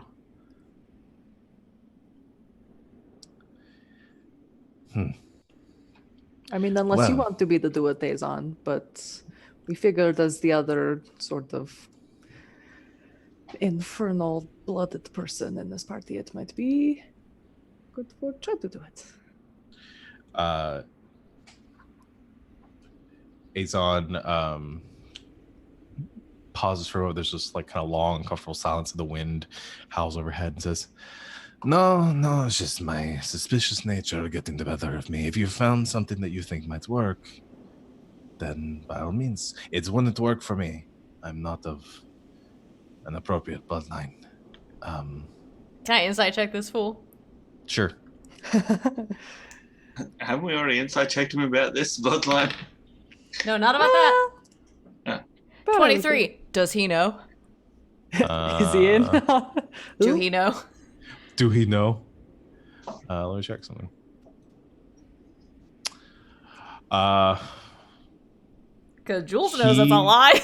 Yeah, you can see him looking at Chad very closely now, and there is sort of an air to him of he's less trusting of the circumstance now. I mean, he's not psychic. You don't gather he knows exactly what's going on at this point, but you gather that he knows that Chad was lying. Okay. Just based on his kind of tone shift here. Okay. He's putting on a convincing smile, but I think you can tell that there's something a little off. I'm watching this fool. It says, this way then, let's get this close. I mean, whatever took out your little pet here, it's either dead or it's very big, and I don't think you want to take on whatever that is right now. Yeah, good point. We'll let it heal up first. When do we start killing devils? Very soon, this way. Once we get to the stone. And Azon leads you deeper into the city, following these alleyways as close as you can, and you can see the kind of shadow of the citadel being cast over this area of the city as you approach these massive, and you realize these spikes that were coming out of it, they're just the sheer size of this construction. They sort of loom and protrude out hundreds of feet over the city streets themselves. And all along, these like carrion insects are kind of buzzing and swarming around of it in these massive clouds. Azon, as we're going, remind me, give me the highlights of what you told us last night about Coleman. I was wondering what someone was going to ask about that. He says, Oh yeah. You not really remember things very well, but all right, I'll tell you what I said last night already. and he says, Tolman thrives on inflicting pain. He's the well, I mean, you can gather this is his domain here. But more important than that is fear. He grows powerful, more powerful based on the fear of those surrounding him. And he thrives on that. I've never seen him fight. None of the archdevils have been challenged in millennia, so none alive really know what they can do and what they're fully capable of, but I've seen them or heard stories of them. Torture, kill, the things that they do. It's not pretty. And I recommend death over capture.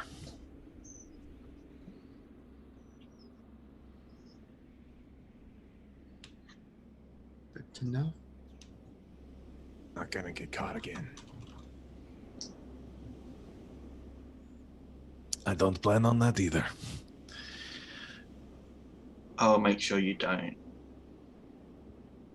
get caught alive if needed. I don't think it's going to come to that. You're so kind. Look, just doing my part to help out. Well, hopefully not. Hopefully everything will go well. But I saw the way you dealt with my friend yesterday, and You know, pat my knapsack and be like, "Yep." well, hopefully it goes all as well as that. But we need to get to the stone and use the blood or whatever you've got quickly once you approach. If it works, they should stop. They won't attack us once the challenge has begun. But they'll need to move quickly to get there. And if So it doesn't work, they're going to kill us. Ah, good to know. Who's the fastest moving person here? Not me. How fast can a boar move? Oh no, we lost the boar though. Yeah, you guys don't have your animals right now. Although I'm planning to pull them out as we basically once we get to the square, it's just like boink, boink, boink, and then throw the blood. Wait. And I can technically move 35 feet. Oh, that's right. Oh, I mean, I could Surprisingly maybe quick. create another illusion to sort of disguise us a bit. That's meant to I work can- in getting closer. Dash twice so I can get 90 feet of movement in one round. I don't know what this round is you speak of, but that sounds very 6 fast. seconds, roughly 6 seconds I can run. I'm You know- pretty quick when needed. I'm just saying, Well, like, if we get close and caught someone, who are our 3 fastest people? Well, Depending on what I burn, I can get there quickly. yeah. I don't really want to give you a vial because reasons. Okay, not Who was that needed. directed at? You. Who? You don't need a vial. Chad's just full of the stuff. He doesn't need a separate vial.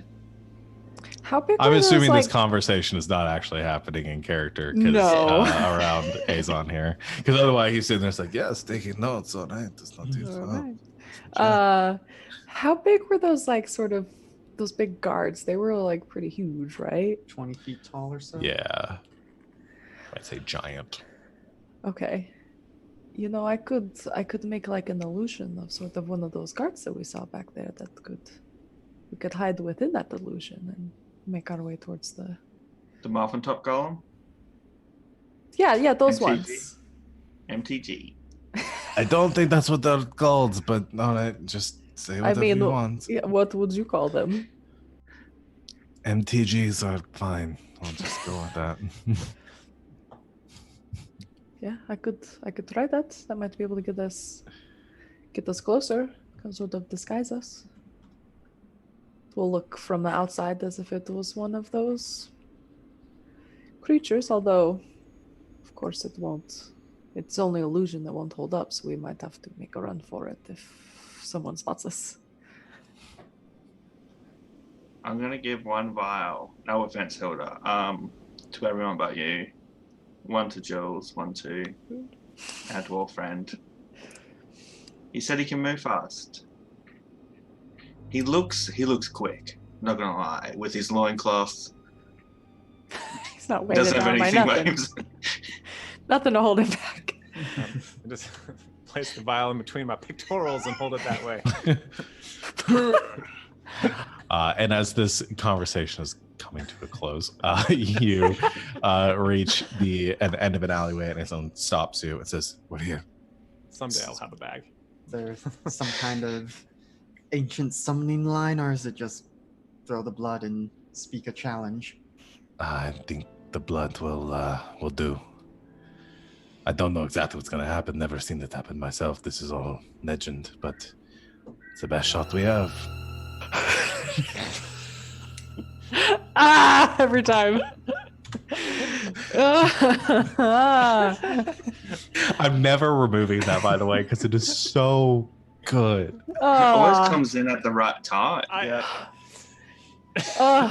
It's the fun part is just like how to read in menace to whatever is happening. It's like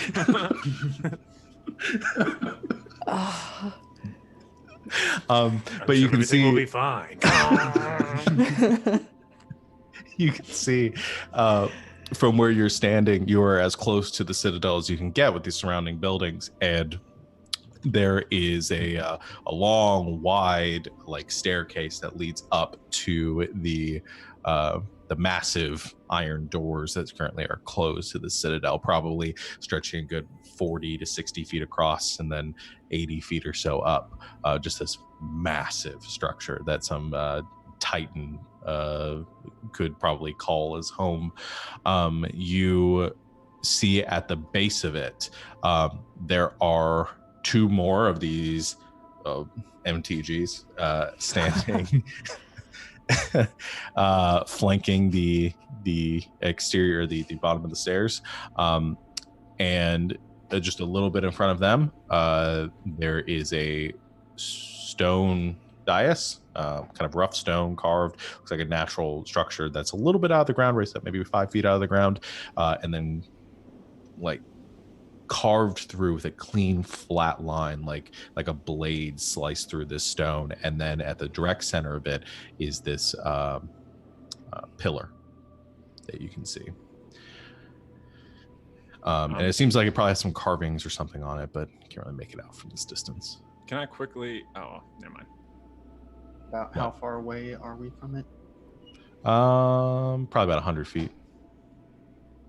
so, what do you guys think? Should I make an illusion or should we just give it Is a that go? gonna use one of your spell slots? Correct. Well, yeah, but Alright. could be. We gotta worth it. make 10 feet minimum before. Pardon you. That's the chair. Yeah. Okay. Okay. I'm just. Yeah.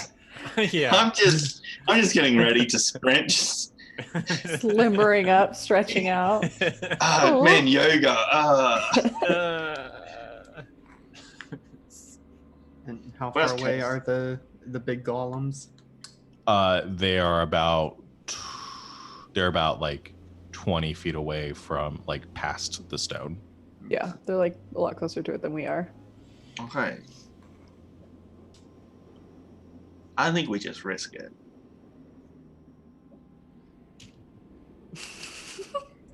All right. Unless someone's got another idea. I just think you being able to do something apart from an image could be more beneficial. I mean, it would be very convincing. It makes noises and everything. It would be- I'm not saying it won't be. I'm just saying in a fight, an Sure. extra spell compared to a MTG illusion. So so we're looking at this, thoroughfare, like, or did you say it opened up and there's that's where the stone dais is and everything? So all this blood's got to drain somewhere, Sean. Yeah. Is it right? So is there like a does it look like there's any like sewer system that like runs underneath the road? Like, no sewer system. There are like trenches along the edges of the roads that. how deep is the blood in those trenches? Not very deep. Not enough to no, scooch no. along. Okay. No, Oh. not enough to Oh, like. wow. Not Gross. enough to like, SEAL Baby Team seal? 6 this, Okay. yeah, Okay. and like just like crawling. I mean, I guess you got real low and just Oh, like. is that what covered that yourself movie in was blood. about? I have no idea. I didn't see it. Just making Ooh. references. Another little trickle of blood in a past story. So, I'm trying to think of how to do. Well, my character's not gonna come up with this. Never mind. Can I say something? Huh? Fine, you can always say something. So I'm just thinking of the heist that they did in like the what was that game called? The bank heist. Do you remember that? That we did in Misrule? Oh, in Lords of Misrule? Misrule. We did do a whole bank heist. Yeah, remember the Oh, dog I strap? forgot about that. Yes, the dogs. So my suggestion is like, if we do something really, really weird, people aren't gonna know how to react to it. So if we all like roll in the blood and just run around like ah, ah! Like run around like crisscross, like are people gonna stop us? Or are they gonna be like oh, someone's just like undergoing agony in hell? That seems normal. Yeah. And then we can just like kind of like do weird patterns until we get close enough and then go bink. Oh, like a ferret that's hunting. A smiling demon? Is that something which happens? He's all just there like, you all are crazy. He was outside for a while. We're going to win. If we just act. And then Ryan backs away from the group. It's like, I'm sorry, you're doing your thing. I'm just gonna go. And your biggest concern here are those two, because they're just gonna hit anything that gets close. They're not even gonna let anything approach the dais. Probably not. How far can they reach? I think this problem is pretty simple. They're in the way. What? Let's get them out. There's 6 of us, 2 of them.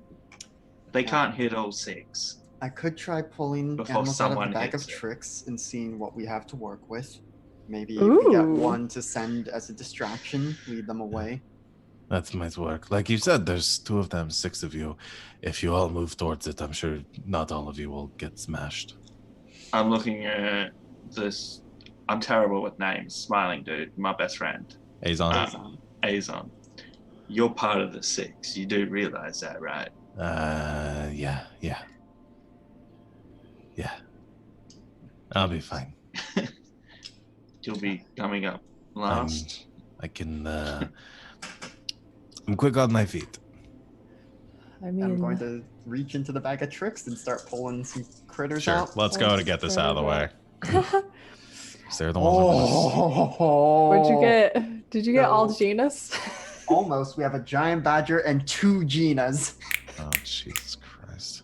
So we can ride Gina's into battle. Let's just send Gina charging at the MTG. Yes. Yup. How fast can a giant badger move? I'm not sure about the giant badger. Let's see, We it's in just the put book. Hilda It's on the back of the in badger, riding in as well. All right, here's one thing I'm A gonna giant say. badger can move. It's 30. Yeah, find 30 that first. feet. 30 feet. Okay, As fast as us. let's get back into the game in a second because here's what Yes. just happened. Wait, I have a question. Oh, hey, ask your question real quick because It things is, are about to yeah. get bad. Does aid count against the healing penalty?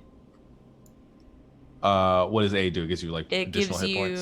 you it gives you temporary hit points and also raises your max by a certain amount. No, you can do that because you're not healing somebody. You're giving them additional. Okay, great. I've done that.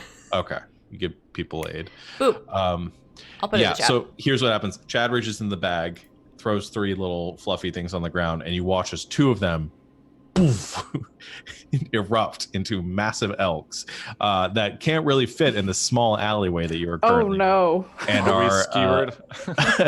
Are they kind of skewery each other with the antlers? I won't go that far, but they do kind of get sort of forcibly ejected out into this main thoroughfare, and you can hear some commotion, the thump, thump, thump, thump of some of the regiments on the streets that sort of patrol this area. That you hear some stuttering to the footsteps, and so this has definitely drawn some attention. These Yeah. 2 elks coming out, so you have a moment. What do you guys do?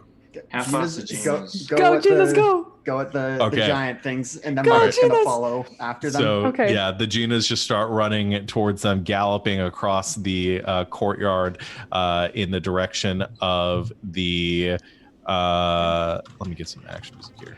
As the genus take off, I would like to cast Crown of Madness on one of the golems. Okay. What's the I'm saving assuming throw? they're a humanoid. Close enough. Yeah. Okay, it is a It's certainly wisdom save. Wisdom save. Yes. Because you said there was 100 feet to the dais and then 20 feet to them.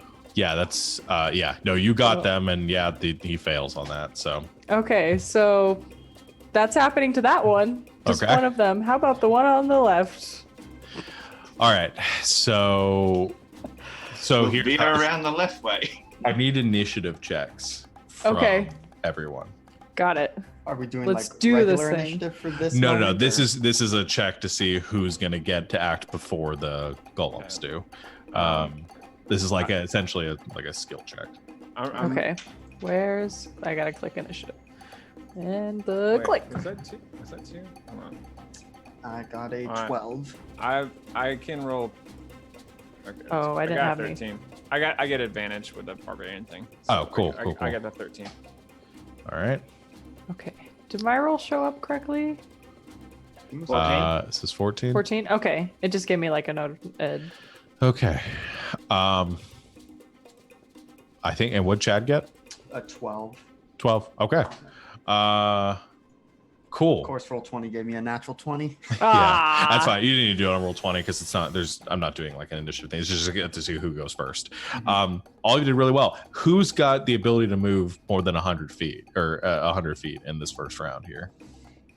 I don't want to burn my stuff yet. Okay, so nobody's there yet, and I think It all depends. Can we throw the vial? Because I can go 60 and then lob it. you can Yeet. you can try. Yeah, we got, hey, we got 3 chances, so go for it. Yeah. Okay, Might as 60 well. and lob. Okay, you're going before them, so you get a 6 feet. It's going to be a disadvantage with the lobbing, because that is beyond the normal range for a vial of blood. How do you know? Oh, look. Pile of So- blood. 50 feet. Make an attack roll. I don't think it's a finesse weapon. Yeah. It's a ranged. No. I don't think. No, it's a So thrown weapon. range, So it's dexterity. Okay, So I'll just okay. do my rapier. okay, 'cause that's yeah, my plus just do a 6 at regular. disadvantage. 16? That's still not that bad. That's Not not bad. Okay, so here's what happens. You do just yeet it across the courtyard here. And it goes boom, boom, boom, boom, boom, boom, boom, boom, and hits the pillar. And it does shatter and begins to kind of drip down the pillar itself. Please be the right blood. Yeah, so Wait, do you have multiple vials of blood from other people on you? Like, oh no. Grabbed the I hope wrong I- one. Oh, I hope I shit. labeled these right. yeah. So that happens. The vial hits, it scatters, and the blood is just slowly beginning to drip down the side of the statue. It's going to take a second for it to get the rest of the way. I do want to resolve what's happening with the Genas and the golems That's cool. first. So the Genas go, I'm going to have just each of them make an attack roll. Sure. They get their I will charge do or one of whatever. those. Yeah. Okay, I they're can do gonna the other try, one. Or well, they have to. So Okay, if they Gina. hit with the ram, then they can do extra with the charge. So. Okay. We have Gina and Georgia. Yes. Alright. Okay, you roll for Gina, I'll roll for Georgia. Nope, that D20. I thought it could come out of timeout. That's an 8 to hit. That's Okay. not going to hit. Georgia got a 25. That does hit. Whoa! All right, roll damage with the Georgia. Okay. And we're doing a ram, so it does 2d6. Boop, boop. Plus an extra 2d6 for the charge. Oh, yeah. All right. Hey DMs, let your players fight some giant elks at low levels and see what happens. Yeah, right. 10, 11, 12. 16 bludgeoning damage. All right. So yeah, both of them plows into into it it. and kind of plows them backwards.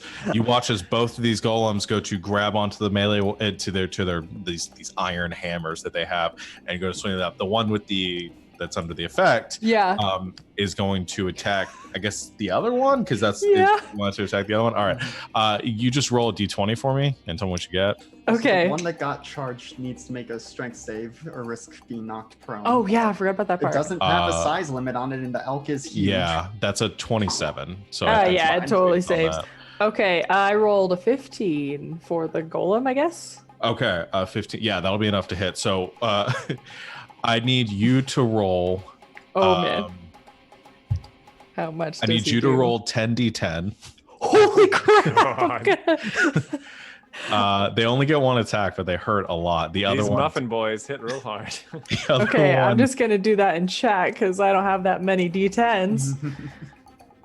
the other one hits Gina. Oops, why did I do that? Great. Okay. The wrong way. Yeah, that's a 52 damage. Okay. Plus 10, so 62 points of damage to the other one.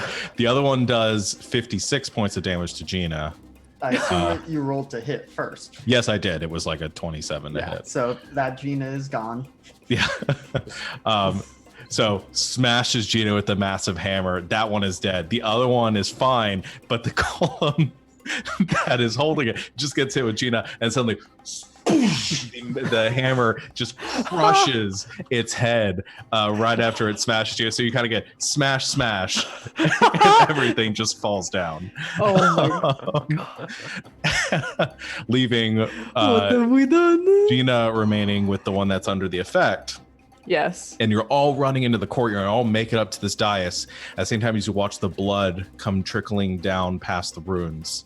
And as that happens, you see gish, gish, gish, gish, and this like dust is quaking. And with each rune that is lighting up, there is this tremor in the ground. And I need to change the music just a little bit here. There's a little more dramatic.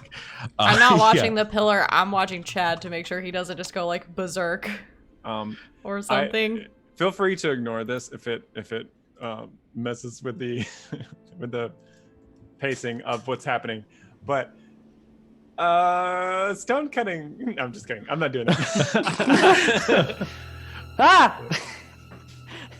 Or am Kagan, I? No, actually, I think this is good. Kagan, you're getting close, and you are seeing this structure, and you're seeing the. I do have to roll before. Oh, you tell do. Me. Oh, Sorry. okay. Yeah. No, do roll. I think this would be very important. Here. I'm garbage with this. If I can't, where it's in alphabetical order, I still can't find. Oh, not bad. 12. 12. Okay. Could get Not to bad for add me. Your extra proficiency. Oh, do I? Yeah, add double your proficiency bonus. I don't to have a it. proficiency bonus. Oh, I'm You considered. are considered. Oh, okay. So Yeah. so plus for 16 then. Perfect. Okay. Yeah. So you see this structure, and you can see the make of the stone. I mean, this looks like it was once some sort of massive spire that grew out here that's just been like cleft across, like something carved straight across it. And this pillar in the center, which stands about 15 feet tall, is just one solid piece of stone that is perfectly smooth except for these carvings across it. I don't think you could even identify what the creation of this would be. It would take such a master craftsman to get this level of smooth perfection across it, otherwise a force of nature. And it is definitely infernal, the runes in nature. And there is a sort of very powerful magic enchantment across it. It is very old. Nothing I think you've ever seen in your lifetime. And as the runes light up and that tremor stops, you watch as the stone, this pillar, rises up off the ground, and actually the 3 or 4 feet that is embedded in the stone itself lift up out, leaving a kind of hole in the center, and it lifts up and up and up, and you see the golem, the MTG across, just with that black crown kind of almost as like thrashing from side to side. You see a regiment beginning to approach from multiple directions to the sound of conflict. And as it reaches this pinnacle, you watch as all these stones and everything that were quaking across the ground kind of begin to hover in the air as well. All this dust and sediment beginning to hover up too. And then in an instant, it all crashes down, and this piece of stone descends back down into this hole, and there's this heavy thud that just reverberates through the ground, this ripple effect, all the stone being kicked up as well. And the entire city shakes like a gong when this happens, and it carries onward. You get the echoes of it in every direction. And as that happens, everyone stops. The golem stops. It's under your effect, so I guess that kind of depends on what Hilda wants it to do. That that's a little bit tenuous there, I guess. But all of the other regiments that were approaching stop. And then from atop those stairs, you watch as the doors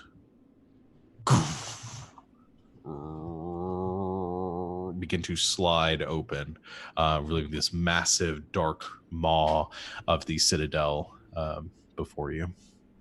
Question: did the regiments like freeze frame, or did they just like come to a halt? No, they just halted, like precision, militaristic. They are just waiting where they are, and they all sort of stand down.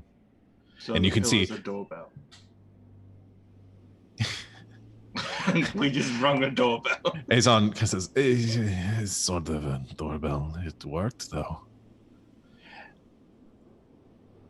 Rip fan burst. Danielle's very complex bells. I honestly really can't believe that worked. Well, should we have it handled?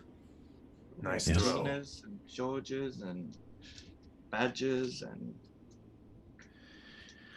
Well, Girl Scout cookies to sell if they're interested. Like, Guess only do we go in? one other place to go, yeah. And just head in and accept our fate. All right. who's Go, walking go, in go. first? Me. Okay. Boom. I'm down. Can I have that vial back which I gave you? I already dropped it down. Would you ask for it down here? Bye. Okay. Yeah, you guys all go running up the steps after after Kagan, and up to the massive opening of the citadel, and following behind. As you reach the top, I'm going to cut the wind here because it's not windy in the. Perfect. Other than the chair. Yes. As you reach the opening of the citadel where the doors stand ajar, it is dark inside, but you can vaguely make out an interior, an enormous entry hall with a few passages leading out from it in a couple of directions, but all along the walls there are more of these spikes kind of jutting out, these upward sort of curvatures to them. And above you, as the doors open and kind of the wind comes in one last time, one last gust, you hear kind of a rattling, and you look up and you see thousands of chains hanging from the ceiling, each one with hooks at the end of them, sort of clattering together and waving in this in unison, like a cloud of iron above you. And the sound, that screaming that you had heard before, that had been kind of ever present in the city, stops. And it is just silent, except for the sound of the wind.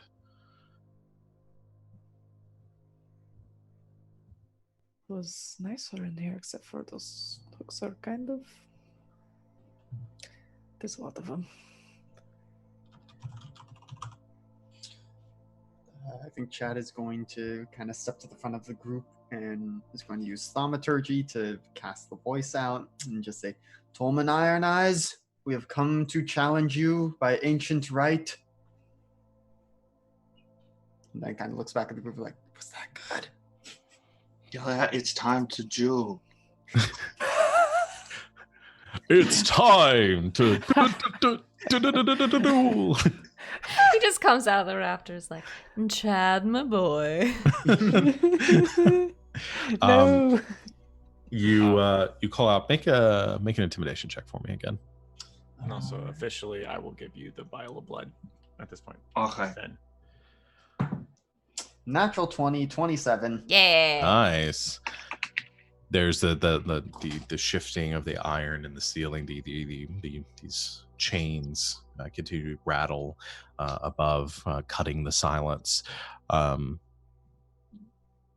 You hear a voice from inside echo from it seems deep within, and the sound kind of seems to grow as the longer it speaks. It says, "And who are you to make such a challenge?"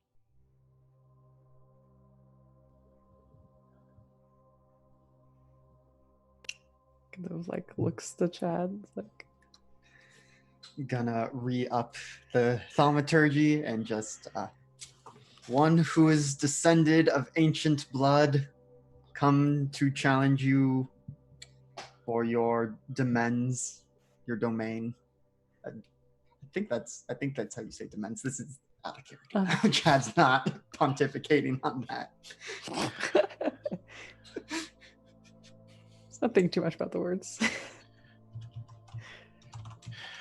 It's been a long time since one has attempted to wrest my perch from me.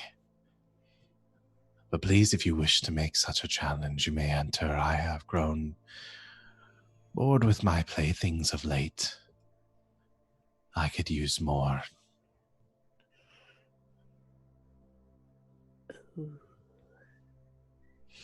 Look at the rest of the group and say, everyone ready? I guess so. And as we start moving forward, Chad will say, I come to challenge you with the aid of my companions, our might set against yours. There's a low laugh that echoes. Come with 10, 100, 1,000. The ending will be the same. We'll see about that. So we can get everyone from outside to come in and help as well. Like, let's. And then on the horizon, 10,000 Ginas crest the hill. Yes. As he says that, the doors behind you begin to creak closed as everybody enter. Yeah. Is Oh, all still yeah, with us, brother. right? Yeah, Azon's there, and Okay. you can see him like spinning a dagger in his hand, sort of nervously. How was Azon's reaction to Chad going, someone from Ancestral Bloodline? Yo, what up, dude? Yeah. I think if anybody's been keeping an eye on him, Azon has been very, very closely, and Jules with your check from before, has been very closely measuring and weighing the words that you have been using and the circumstances of your travels here. It's like, bro, I knew it. As the Told ya. doors finally creak and then shut behind you, you find yourselves in utter darkness within. Okay, as the door shut, can I activate my Gemma-scene? Yes, you can. Put my monocle on so I look sophisticated. Yes, you put on your monocle and flick I the need to side get of one. it. Okay, Hilda would cast dancing lights. Okay. The dancing lights begin to kind of swarm around you and give this eerie kind of glow as it reflects off some of the shining metal. This whole room constructed with iron. And as one of the lights kind of trails forward, kind of spinning and hovering ahead of you, it stops and you see a dark shape beginning to hover forward in the darkness. Standing 12 feet tall or so, but not quite standing as he hovers about a foot off the ground. You see a long flowing crimson cloak draping behind him, sort of dragging the floor slightly. Long arms, too long, that almost reach down to his ankles, but are kind of curled up and are kind of waving underneath him. They are kind of triple jointed. And at the ends of his sort of elongated fingers, you can see a series of sort of spikes drilled into each one of his fingers, giving this very long and pointed appearance to him.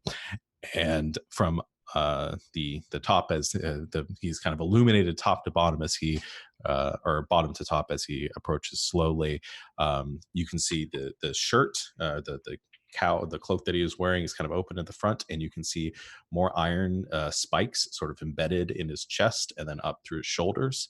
And then you see on his head there is this metal apparatus that is wrapped, kind of bolted across his head, and then kind of extends out to the side in these large kind of sharp points, jagged points to it. I'll go ahead and just put his token on the field for you guys. Okay. While you do that, I'm just going to mentally chat to Chad because he seems fun running this. I was like, are we attacking straight up? Because I kind of want to shoot. I think we need to wait at least a little bit. And he then speaks one last time and says, "Tremble, mortals, and fear me, for your death is at hand." And I'd leave you somebody roll initiative. Oh man, because he's got hands. Okay. Go, Barry, go. Come on, not 20. 17 is not, that's only a 10. All right. So, Roll for him. I average. hate it. Yeah. I like it. He's got little Okay. pinchy scissors. Who do you hate more? Smiley Ascot dude or We Chad should just make a Barber? little bracket at the end of when we finally get out of hell of all the people we came across. Hey, Sean, Who why do you hate keep the making these most? monsters with creepy ass hands? Yeah, it's kind of my thing. All right, you guys definitely beat him, so you guys get to go first. Oh, hell. And at the start of all of your turns, I need you to make wisdom saving throws. I guess I'm using potentially my reaction. Wisdom saves. for- Okay. Save now. Wisdom saving throw. Oh wow! I rolled. Oh, Got 20. why is this still set to disadvantage? So that would be at advantage, and that's an 8, and I don't have a reaction this round. All right. I'm assuming a 10 fails. If so, I would like to use Indomitable. Yes, a 10 will fail. All right, let me try Okay. again. All right. I Oh, rolled that's worse. Oh no. I rolled a 15. Okay. 21. All right. Hey, let's go get What did you roll? Oh, you rolled a 20. Oh, geez. Yeah. All right. And then okay, so I think Jules and Kagan succeed. Son of a bitch. Oh, okay. Why son of a bitch? You succeeded. No, I just don't want me and Kagan to be the only clear thinking ones in this group. Everyone else is frightened. What do you mean by that? Ah, yes. Oh. It's scary. Okay. Well then. Our little smiling demon. Okay. Oh, I need to make a check for him. I'm so sorry. Yeah. Thank you guys for reminding Because me. that I didn't he didn't tell mention- us that like I may get stronger the more people that are frightened of him? So Wait, I have advantage on saving throws against being frightened because I'm brave. Oh yeah, make another check. Scott, I miss 'cause I'm Matthias. brave. I'm very brave. I'm not that brave, but I still fail. Yeah, Azon fails too. Mm. Cool. Okay. Well, probably not the best Very- idea we've had. All right, so what do you guys do? Those of you that are frightened condition, can't willing move towards it, and you're disadvantaged on attack rolls against So him. how far away is he? It's about 30 feet away or so. okay. My thing is gonna be real simple. I'm just gonna rush and bash. Okay, if you want to, Okay. yeah, if you're running and attacking, just do it, and you can roll both of your attacks together. So what I'm gonna do is Kagan's going to go into a rage and Okay. a frenzied rage at that, All right. and that won't make a difference on this turn. But these attacks will be at advantage, or he's also going to recklessly attack. Okay, Sorry. good to know. So 2 hits or 2 attacks with a spine breaker, a 27 and a 17. 27 hits, 17 misses. Okay, so it's going to be 17 points of slashing damage. Nice. All right. 17 points of slashing damage. As the first one hits, you slash across the cloak, digging into what you feel flesh underneath. But as you go to hit again, you do, like, as you hit the side of him, you maybe catch a bit of something, but the metal bands that you can feel like his entire body is wrapped in and embedded with are kind of deflected, and you are unable to damage him that time. But 17 It just points. makes me more angry. Yeah. Okay. All right. Seeing Kagan sort of like slash at it, sort of like snaps Hilda out of it a little bit. She's still like very shaky. She pulls out a few of her bells and begins a counter charm. So let me click. So everyone within 30 feet of me has advantage on saving throws Okay. against being frightened or charmed. Perfect. And is just gonna like start like shakily at first, but then like sort of gets like more stronger, kind of like starts weaving sort of like this melody with the bells. Perfect. That'll come in handy in a second here. Yeah. All right. Anybody else for their actions? Unless someone, unless someone can unfrighten me, I'm just gonna huck my javelin at him a few times. Yeah, I mean, Cannot. you can probably at the end of your thing. Yeah, at the end of everybody's turns, we'll do another round of Yeah. saving throws. But yeah, Yeah. for now, just make your attacks. Okay, so let's see. That's a natural 1. That'll miss. That's going to be a 15, which I think you said misses. Yeah, that'll miss. And well, one of those was a natural 20. The other one's a 16. Also misses.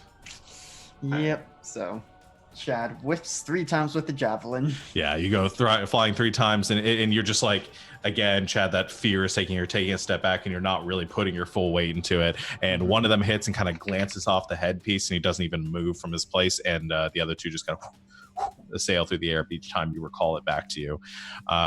Chad's a bit panicked right now. The rest of you? Bonus action, I'll Hexblade curse him. Okay. I'm going to mark that. And then, even though I do want to run, I also want to inflict pain, so I'm just going to shoot him. Okay. Shoot him up. Disadvantage. And 15. Yeah, that misses. That for your turn? Yes. All right. I think that's everyone. Another me. round of. Wait, me. Oh no, you haven't gone. Sorry. Don't skip me. I'm just casting a Sure. spell real quick. Yeah, what you I just pop this off. I'm gonna cast Dispel Evil and Good. That's on myself. Okay. For this turn, it does other stuff, but he has disadvantage on attack rolls against me, Okay. and I can Good to end know. the spell by doing other things. I'll put it in chat, but All right. So let me get another round of wisdom saves again for everyone. Get advantage if you're close to me within 30 feet. From here on out, while I'm raging, I am immune Can't- to fear because I am mindlessly raging. Good to know. You don't have to make any save. Well, you're immune to it now anyway. That fear effect. but I'll keep Oh, it's in- just one save. Okay. Yeah, there are other fear effects that may come into play, but I'll remember not to. so if we're not under it, we don't have to. Yes, if you've already succeeded on this Okay. save, you don't have to do it again. Understand. Okay. So the rest of us can do it, and you can do it at advantage because of this comforting melody I'm that gonna is advance happening. Without using my Okay. Rolled a 1 and a 2. All right, still Oh, frightened. Chad. 16 doesn't cover it, does it? No, it doesn't. I'm gonna mark you as frightened too. Okay. Let's see. 15. 19. You succeed, Okay. and Azon will. Oh, he didn't take his turn. I'll make his I'll make his attacks. He's gonna. Actually, no. Azon is gonna use his bonus action to try to hide and kind of disappear into the shadows first. That's a terrible stealth roll. That's not going to do anything. You just see him hiding around the corner.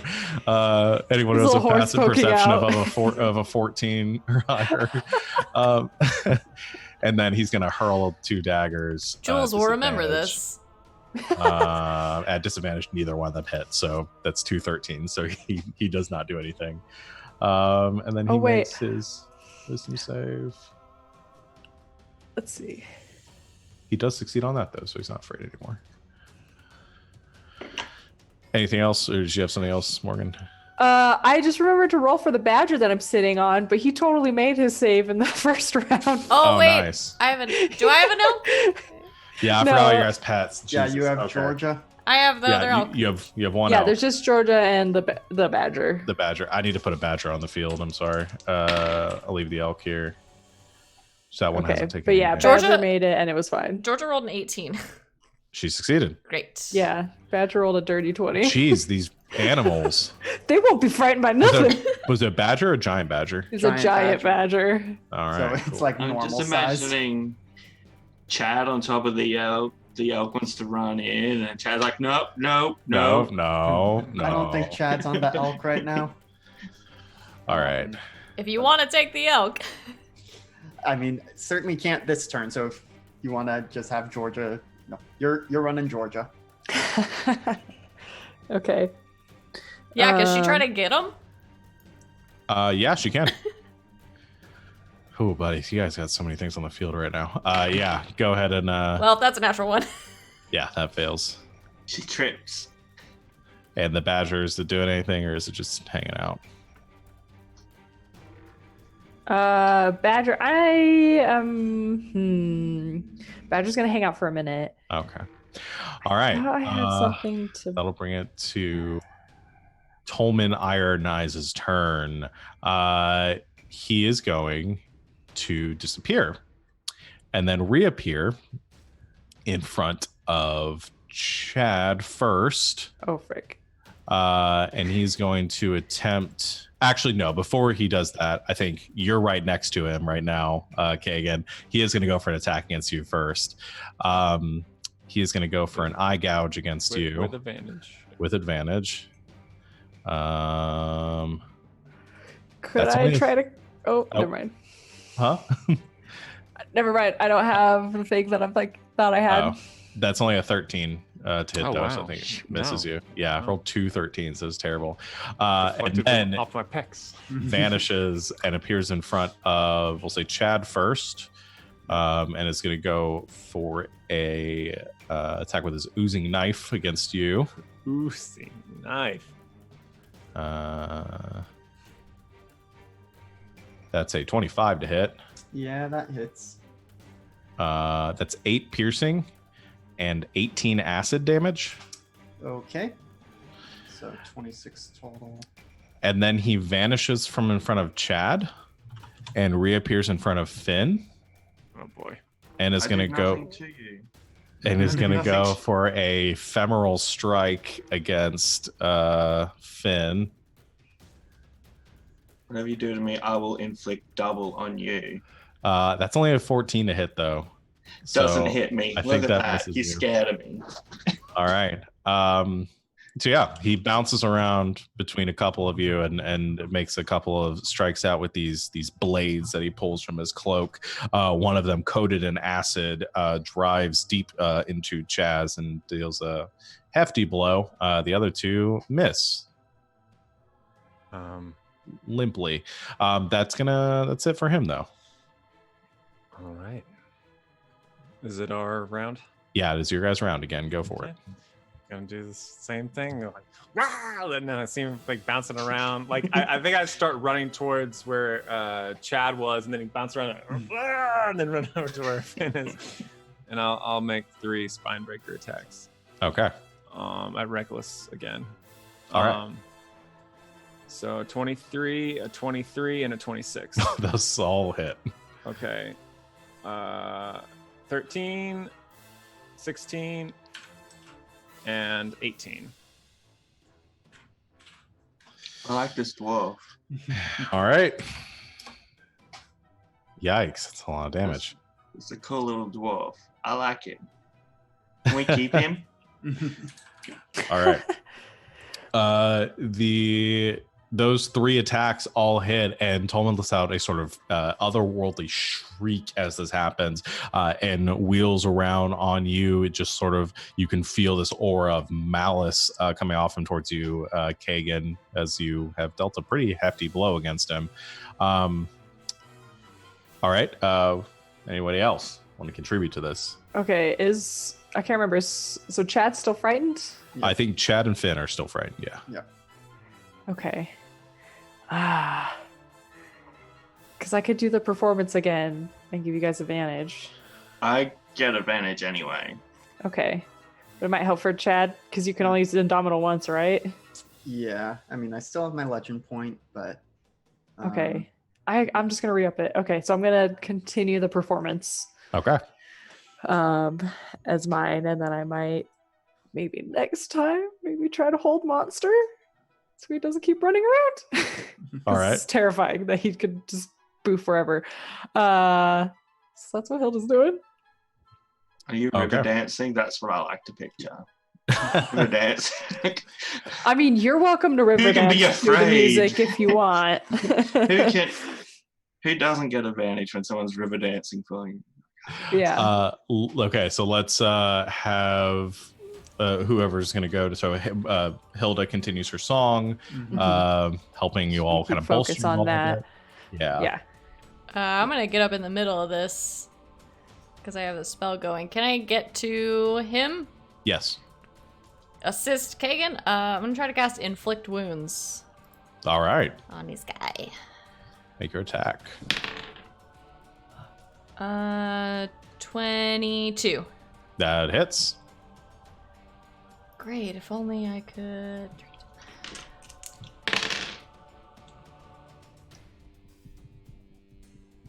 That's 18 necrotic damage. Yikes. All right. 18 points of damage. And I'm gonna hold right up next to him. Okay. Mine's just a simple rapier, run away, shoot. So Okay. I've got to swing with my sword or else he gets a chance to hit me.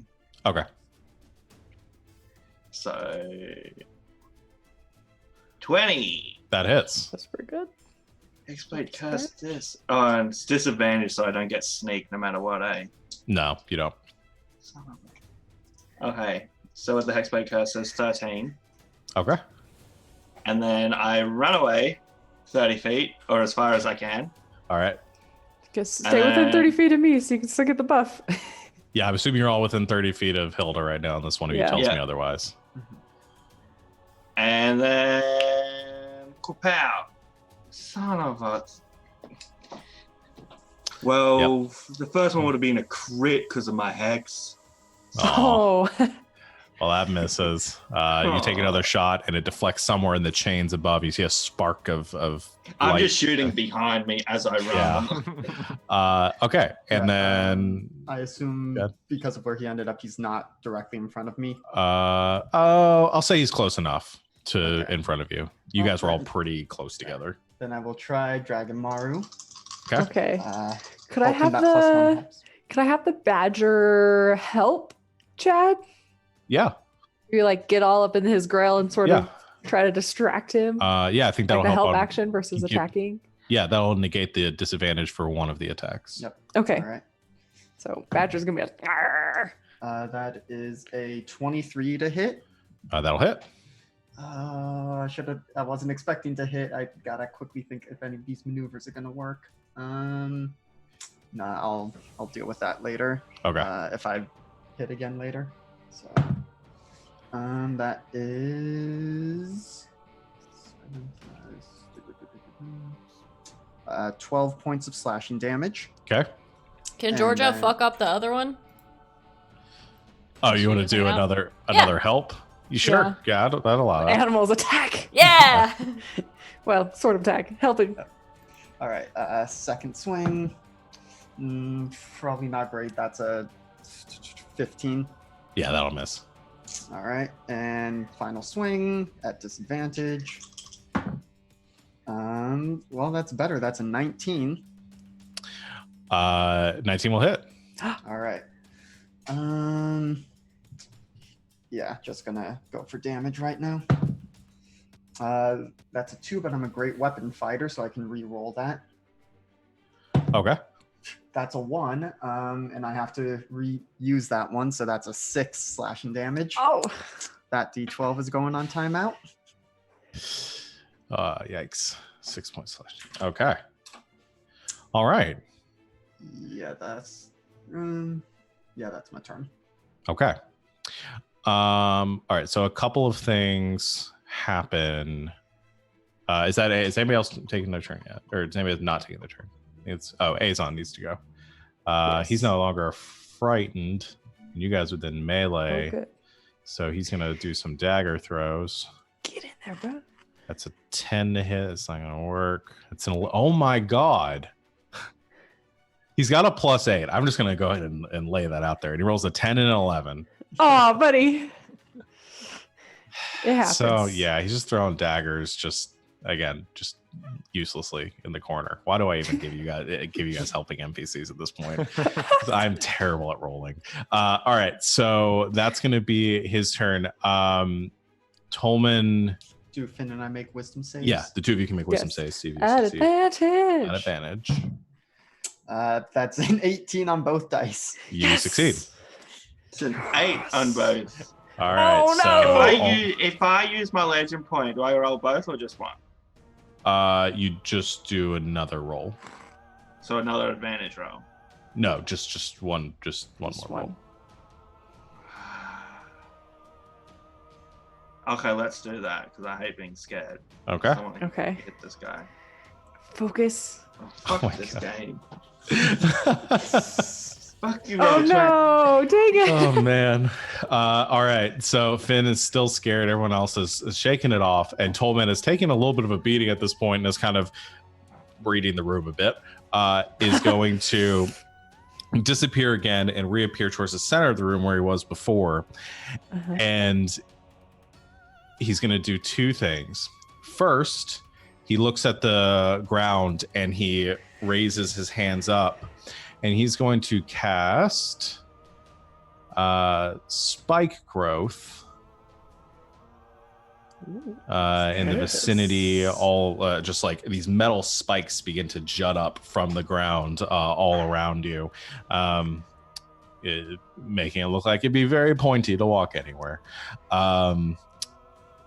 So that's his first spell. And then for his second spell casting is going to cast, yeah, because all of you, well, he needs to re-up this. He holds out a hand, and this vortex appears, and this essentially like screeching force kind of begins to like swirl through the air. There's like this stuff of nightmares, this black shapes and shadows kind of streaking all around you. I need everyone to make another wisdom saving throw as he casts fear. Those of you who can also have advantage on that because you're all within the range to have that. Yeah, because it doesn't until Is this next a turn. different Okay. thing than This is a normal different fear. fire? This is the fear spell. You don't need to do it because still do it because if you there's weird things that might happen. So let me know if you double feared. if you're Right. Okay. Wait, yeah, 13. Thank God. Or else it was a 2, Okay. which was a natural 1. Does a 16 save? does I not. also, dang it! I also rolled 16. If I can't be frightened, do I have to roll? You don't have to. You're good. Okay. Jules? 27. You're good. I don't want to be scared. Of this. Azon is Where's my one point? frightened again. All right. Okay. So all of you are now under the fear effect. Oh man. What And does that's- that Anything worse? mean? And that is going to end his turn. Okay. Wait, all of Um, you? Not me, probably. No, all of you that are afraid are afraid, and those of you that aren't afraid aren't afraid. Okay, so under the fear effect, I'll I just go heard ahead. all of you are afraid. I was like, wait. So let me read the description of the spell, though. You project a phantasmal image of a creature's worst fears. wisdom saving throw, or drop whatever it's holding and become frightened for the duration. When frightened by the spell, a creature must take the dash action and move away from you by the safest available route on each of its turns, unless there is nowhere to move. If the creature ends its turns in a location that doesn't have line of sight of you, the creature can make a wisdom saving throw. So, Oh no. those of you that are afraid, start running. But there's no Right. safe route through the spike growth. There's not, so I'll say that you guys can stay where you're at. Oh Right wait, behind okay. pillar. the elk. But I dropped my pills. Yeah, you drop whatever you're holding. Georgia rolled a 20. I thought you said pills at first. My pills! Okay, wait, I gotta roll for the badger. Badger did so good. That's a dirty 20 again. Jeez, okay. Just How's be this in badger do so the much? zoo, I guess. I need a name for this badger. Gotta think of one. Okay. Is there any Madge.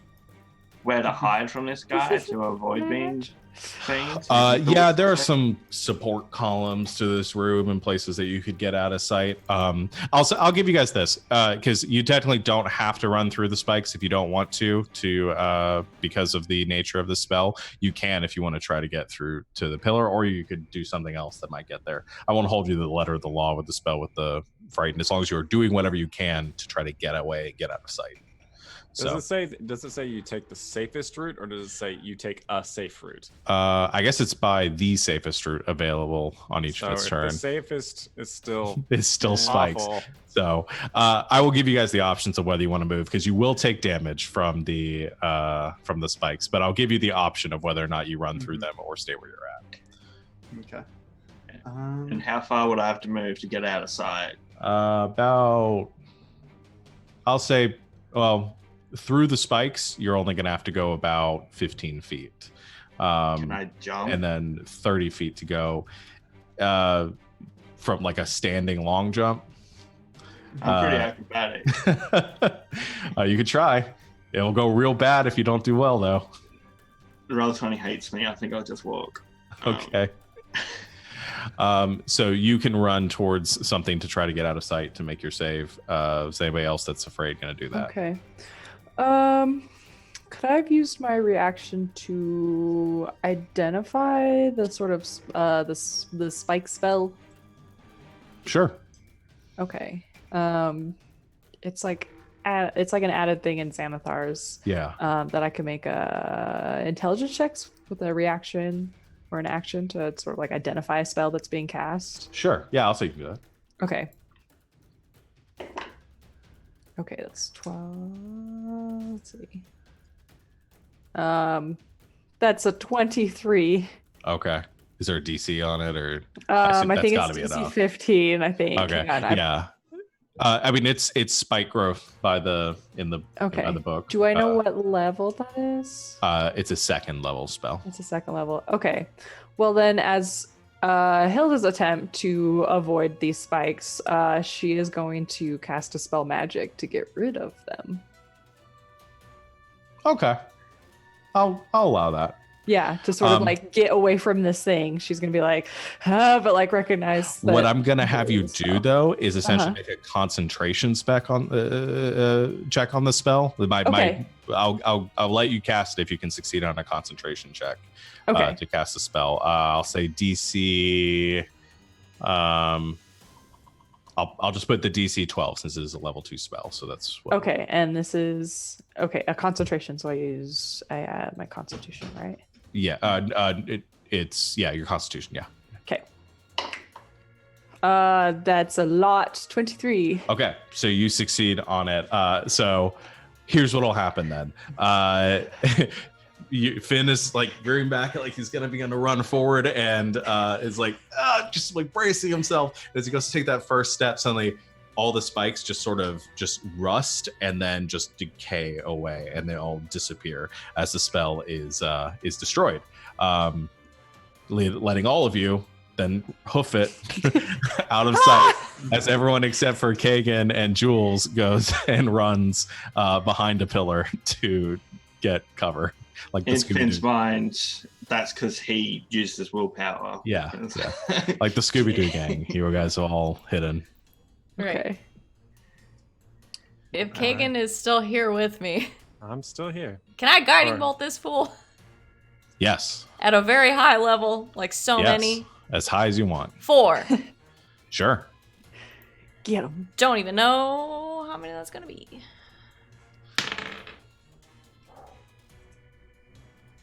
24 to hit. 24 will hit. What level did you kill you cast it at? 4. So 4, Okay. 5. I can't count. That's 76. I like the clacking. Woo!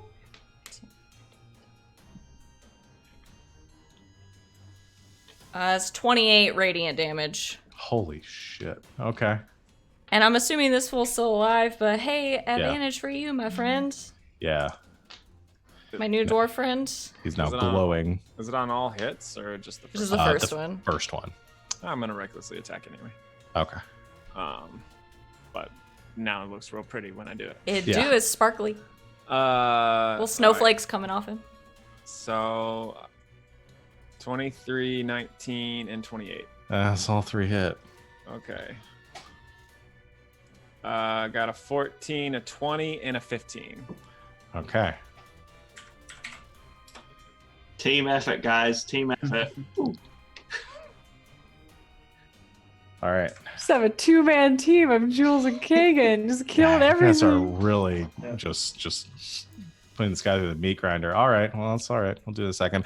Azon is also scared, so he's hiding with you guys. So we got do. All 3 of you, 4 of you hiding behind the pillar.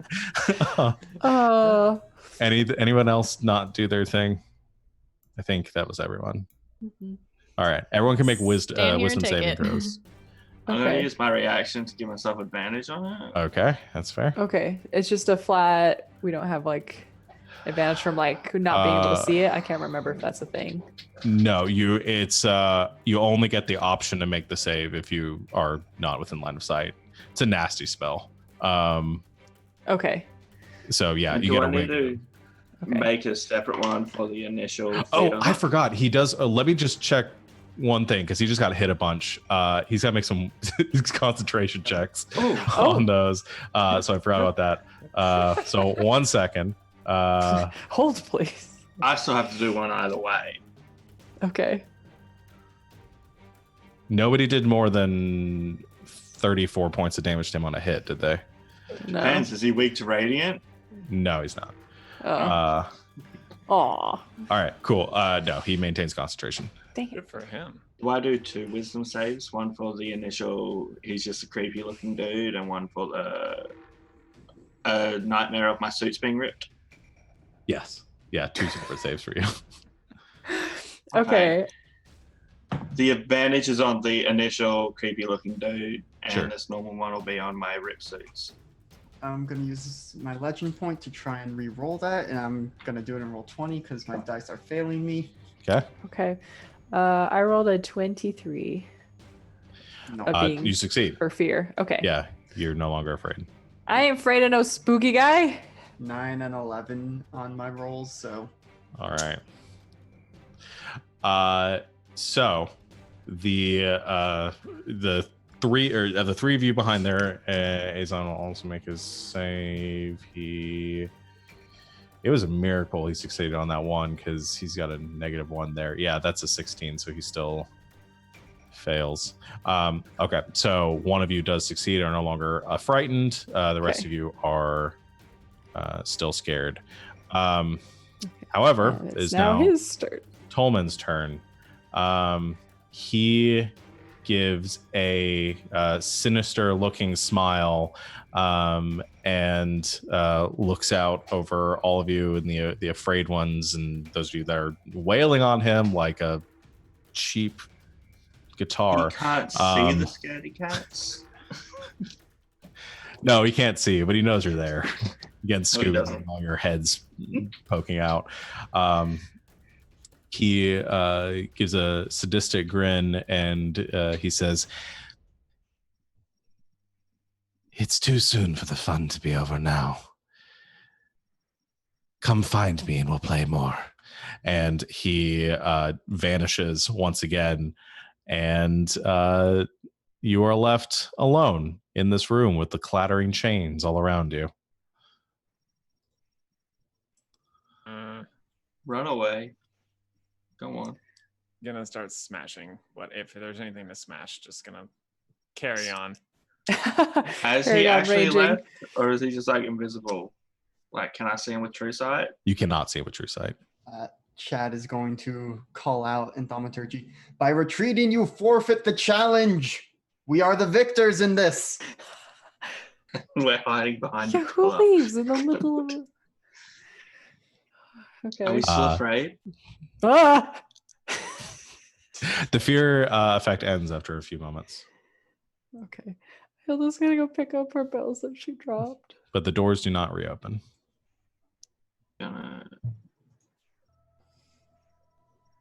My gun's just going to appear in my hand from where I dropped it and ran away. And I'll put it in this holster and just... I go Well. swoop up Dragonmaru. And my rage ends. Is that like that's how long this is going on? Yeah. Okay. All right. I have 1 point of exhaustion. Yes. You do. FYI. Oh. Until a short rest, because... Where can't just leave in the middle of like a challenge?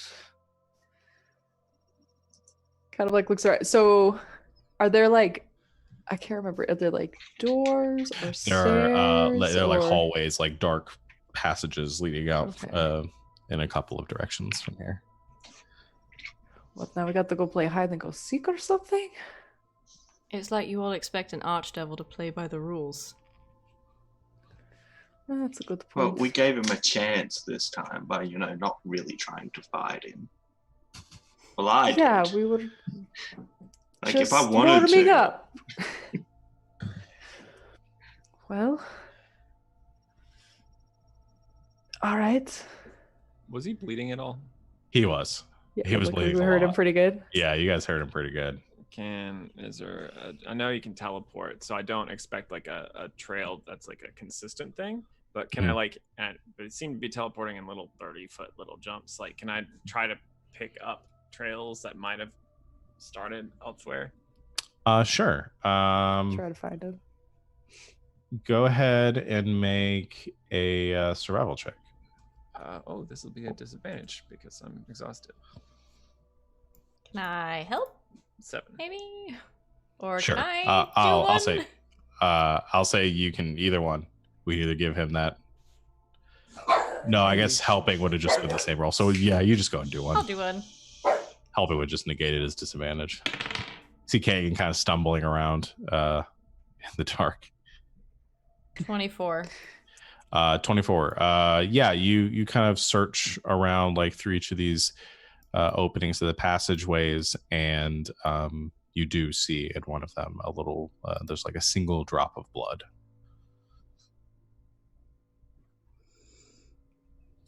That way. Okay. I'm shooting first, not letting him speak. That's a good idea. I did not anticipate he would be so frightening, I guess. So we do with it. I Time will to be more move all prepared next time. detective style. All right. And as the 6 of you with your retinue of pets head deeper into the chambers in the Iron Citadel, we will end our session here for tonight and pick up next time for the conclusion of the showdown. Oh, Thank you everyone for joining us here today. We will be back in a week. I get to say that this time Yeah. Whoa. because don't have crazy stuff going on anymore. So we'll be back next week to continue this. So yeah, check out our schedule in the meantime. You can see all of the details below of our normal streaming schedule. Just a couple of things. I guess I'll plug our next upcoming stream, which is tomorrow. We will have our Slang 101 Monster of the Week game run by Savannah at 4:00 Eastern time. And then And it's gonna be spooky. Yes. And Halloween themed. And then on Monday, we will have the or one of our Motley Mondays where we will do a one shot that will be I will be running. We're going to be playing a game that I have created using the Powered by the Apocalypse system. And it's going to be giant fighting robots in space. So come check it out if you like fighting robots and or space and or dice. One of those things. We'll do it for you. Hey, speed up the ending because Ryan froze and I'm afraid we're about to lose him. Okay. All right. We'll be back next time. We'll see you in a week. And until then, good game. There he is! Oh God. What? Good Until next time, good game and good night, Internet. Good night, Good night, Internet.